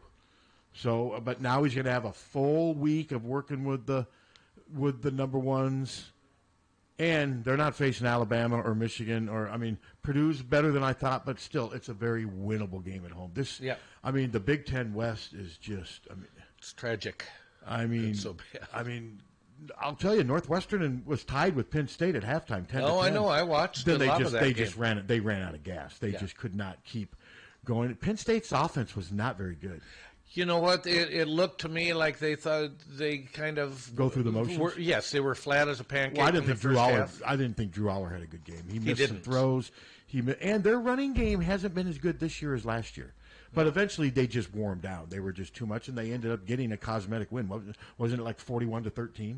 Yeah. I didn't think the final score was indicative of the game. I thought the game was more competitive. Well, the first half was extremely competitive. It was. Northwestern was holding its own in the trenches, which I didn't think was going to happen. So, but no, this schedule is so what's the word I'm looking for? Favorable. It's so workable, so opportunistic. Easy.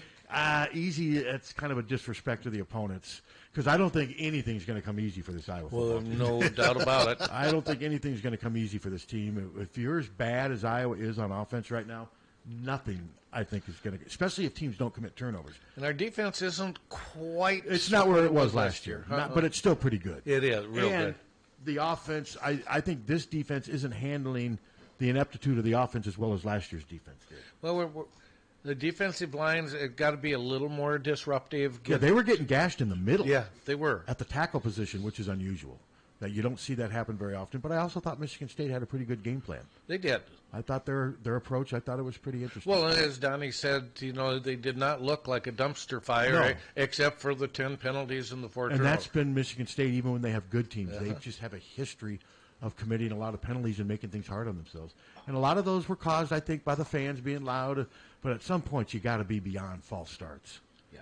I mean, they had 10 penalties. I think half of them were false starts, if not more. But can you believe, though, by this Saturday, we'll be halfway through the football season? That is wild. Well, and hopefully we've got 5 wins under our belt. And I think that'll be the case. And then we got Iowa Men's Basketball Media Day on Wednesday. Oh, my God. And the women, right now, their media day is over. And so Susan Harmon and John Bonenkamp will be writing some stuff. I'll look forward to reading those. They'll have stories from today. I'm not sure if Rob went over and shot photos or not.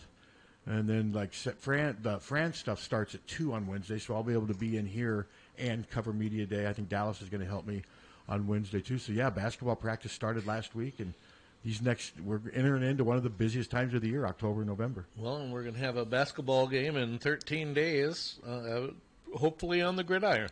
Yep. We haven't seen, I guess, can they project weather that far ahead?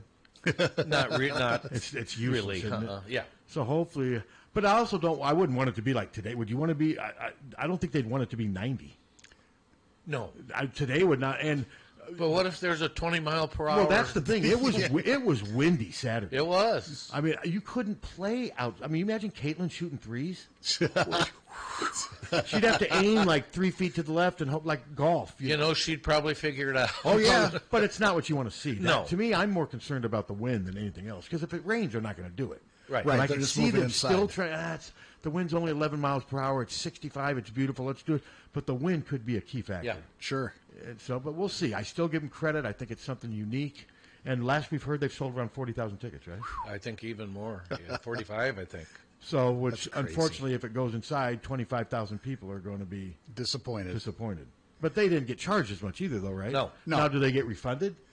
No, the money goes to the Stead they get Hospital. they get some sort of token gift, I believe. Yeah, but then the money goes to the charity. So, Right. yeah, I think most people will be fine with that. No, this was a good idea all around by Iowa. Yeah, I like agree. it. So, all right, anything else? Is that Yeah. Do you have have you heard anything, I've got 2 things, about when the AD search is over? I have not. But now, again, I haven't been probing either. Uh-huh. I haven't. I can ask a few questions, but I've not heard anything. And I have not read anything. In the old days, we used to know who the guys were. They used to announce that stuff, and sometimes they would almost invite us to come over there and interview Cannon. They don't do that anymore. Have you noticed that? Yeah. Yeah. Everything's under wraps now. Yeah. Hello. Hey, it's Greg calling from outside Chicago. How you guys doing? Hey, good, man. Hey, just got a quick question. Not trying to start a quarterback controversy already, but what exactly happened with Joey Labus? Has he been hurt? He's been hurt. He's been hurt. References. But he did get beat out. He did get beat out during spring ball. But he has been hurt. But he's been hurt since spring ball. Yeah. But no, he got, because I made the assumption of thinking he was the backup, and I remember Kirk at that press conference. Kirk would say, "No, right now Deacon would be our," and I remember thinking, "Really?" So there was a time where Deacon moved ahead of him. Yeah, well, I mean, really, he has more game experience than Deacon Hill had coming in. Oh, it's not even. Deacon played like hardly at all. So he got beat out during spring ball. Yeah, and he wasn't great in the bowl game, but he kind of did what you want an Iowa quarterback to do, not turn the ball over. Yeah, he was serviceable. He didn't kill us. He didn't lose the game. Yeah, I just was curious because they kind of been references that he's been hurt. Well, I can't imagine Deacon's going to have as long a leash as Cade had if Joey's ready to go. I agree. So we'll see. Yeah. All right, guys. Thanks. Appreciate it. Was that the Gigi Allen guy? I don't know. I don't know. Because that guy, I think, when he called in, hey, I'm so-and-so from outside of Chicago. That might have been. But no, I mean, I think Deacon Hill is going to be given every opportunity. I'm not sure how healthy Joe Labus is. Obviously, Marco Leones could appear in 4 games and still take his red shirt. So there's a lot of this. It's a very fluid situation, but obviously the hope is that Deacon makes the adjustment and can handle the responsibility. But by God, they got to help him by running the ball. They sure do. They got to run the ball. I know I sound like a broken record, but I'm going to keep chanting that to the end because that's Well, because if you can't run the ball, you can't do anything else. You will never beat you're a not, really good team and ever. Nothing else on offense is going to evolve if they can't run the ball. There's a lot of these. They always talk about single backs and spread out. A lot of these teams will put 5 receivers out and have a running back in the backfield and run the ball and still gain yards. I mean, Iowa's got to be able to do that, or they're not going to ever be able to get to that next level offensively. It seems like whenever we have 5 wideouts, nothing happens. Nothing ever happens. But I see lots of teams with 4 or 5 wideouts and a single back, and they give him the ball, and you've got so few in the box because you have to take them out into the flat to cover. Once you get past that initial flow of defense linemen, you've got some room to run. Yeah. But Iowa can't get them past that initial flow, it seems like, so often. It seems like there's so many running plays where there's 2 defensive linemen waiting to converge on the running back almost moments after he gets the handoff. There's just no gaps. Nothing's open. And I don't know why. I mean, do you realize how much time Kirk and George Barnett and all those guys watch film and go over this stuff every day over. And then we go out and we see it and nothing changes. So it's not as easy as it looks. Right. So, but I don't know. So then at some point, doesn't that point to either they're can't teach how to block, or the guys aren't. It could be a lot of aren't getting better fast I mean, enough. It could be a lot of things, but what the eye tells you, the guys aren't getting better fast enough because we're seeing it. Yeah, we don't know for sure the reasons why. You said you had what's your second thing? Oh, I just want to say we had some fun at our tailgate. Parker Hesse's dad Perry and his mom Marcia were there for a while, and they liked. Perry listens to the podcast all the time. Okay, I think I see him every once in a while on Twitter too. So.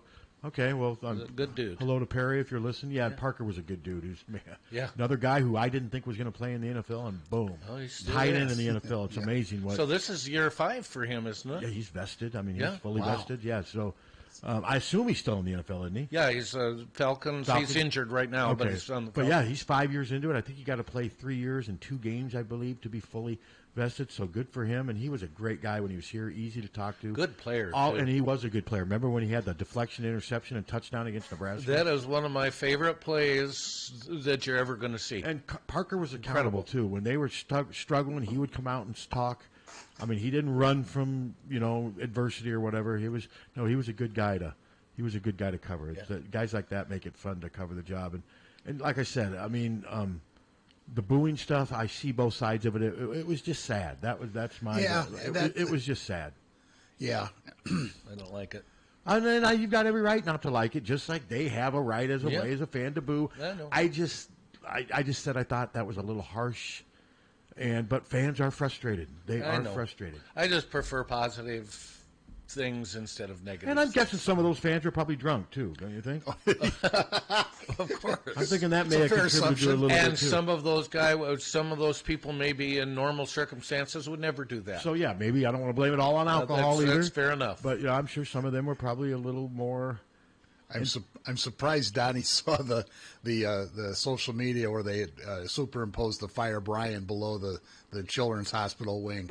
I didn't see that. Yeah, I saw that. I'm like, wow. I mean, really? You sort of laugh at that, but it is mean. It's mean. It's super mean. But there's just a lot of mean on social media. A lot of people had things to say. Let's put it that way. Yes, all right. Well, we appreciate Donnie Patterson joining us as always every Monday. And thank you all for listening. We'll be back again on Wednesday with another edition of Hawkfanatic. And Molly Suter is next. That is correct. Hey, Molly. This is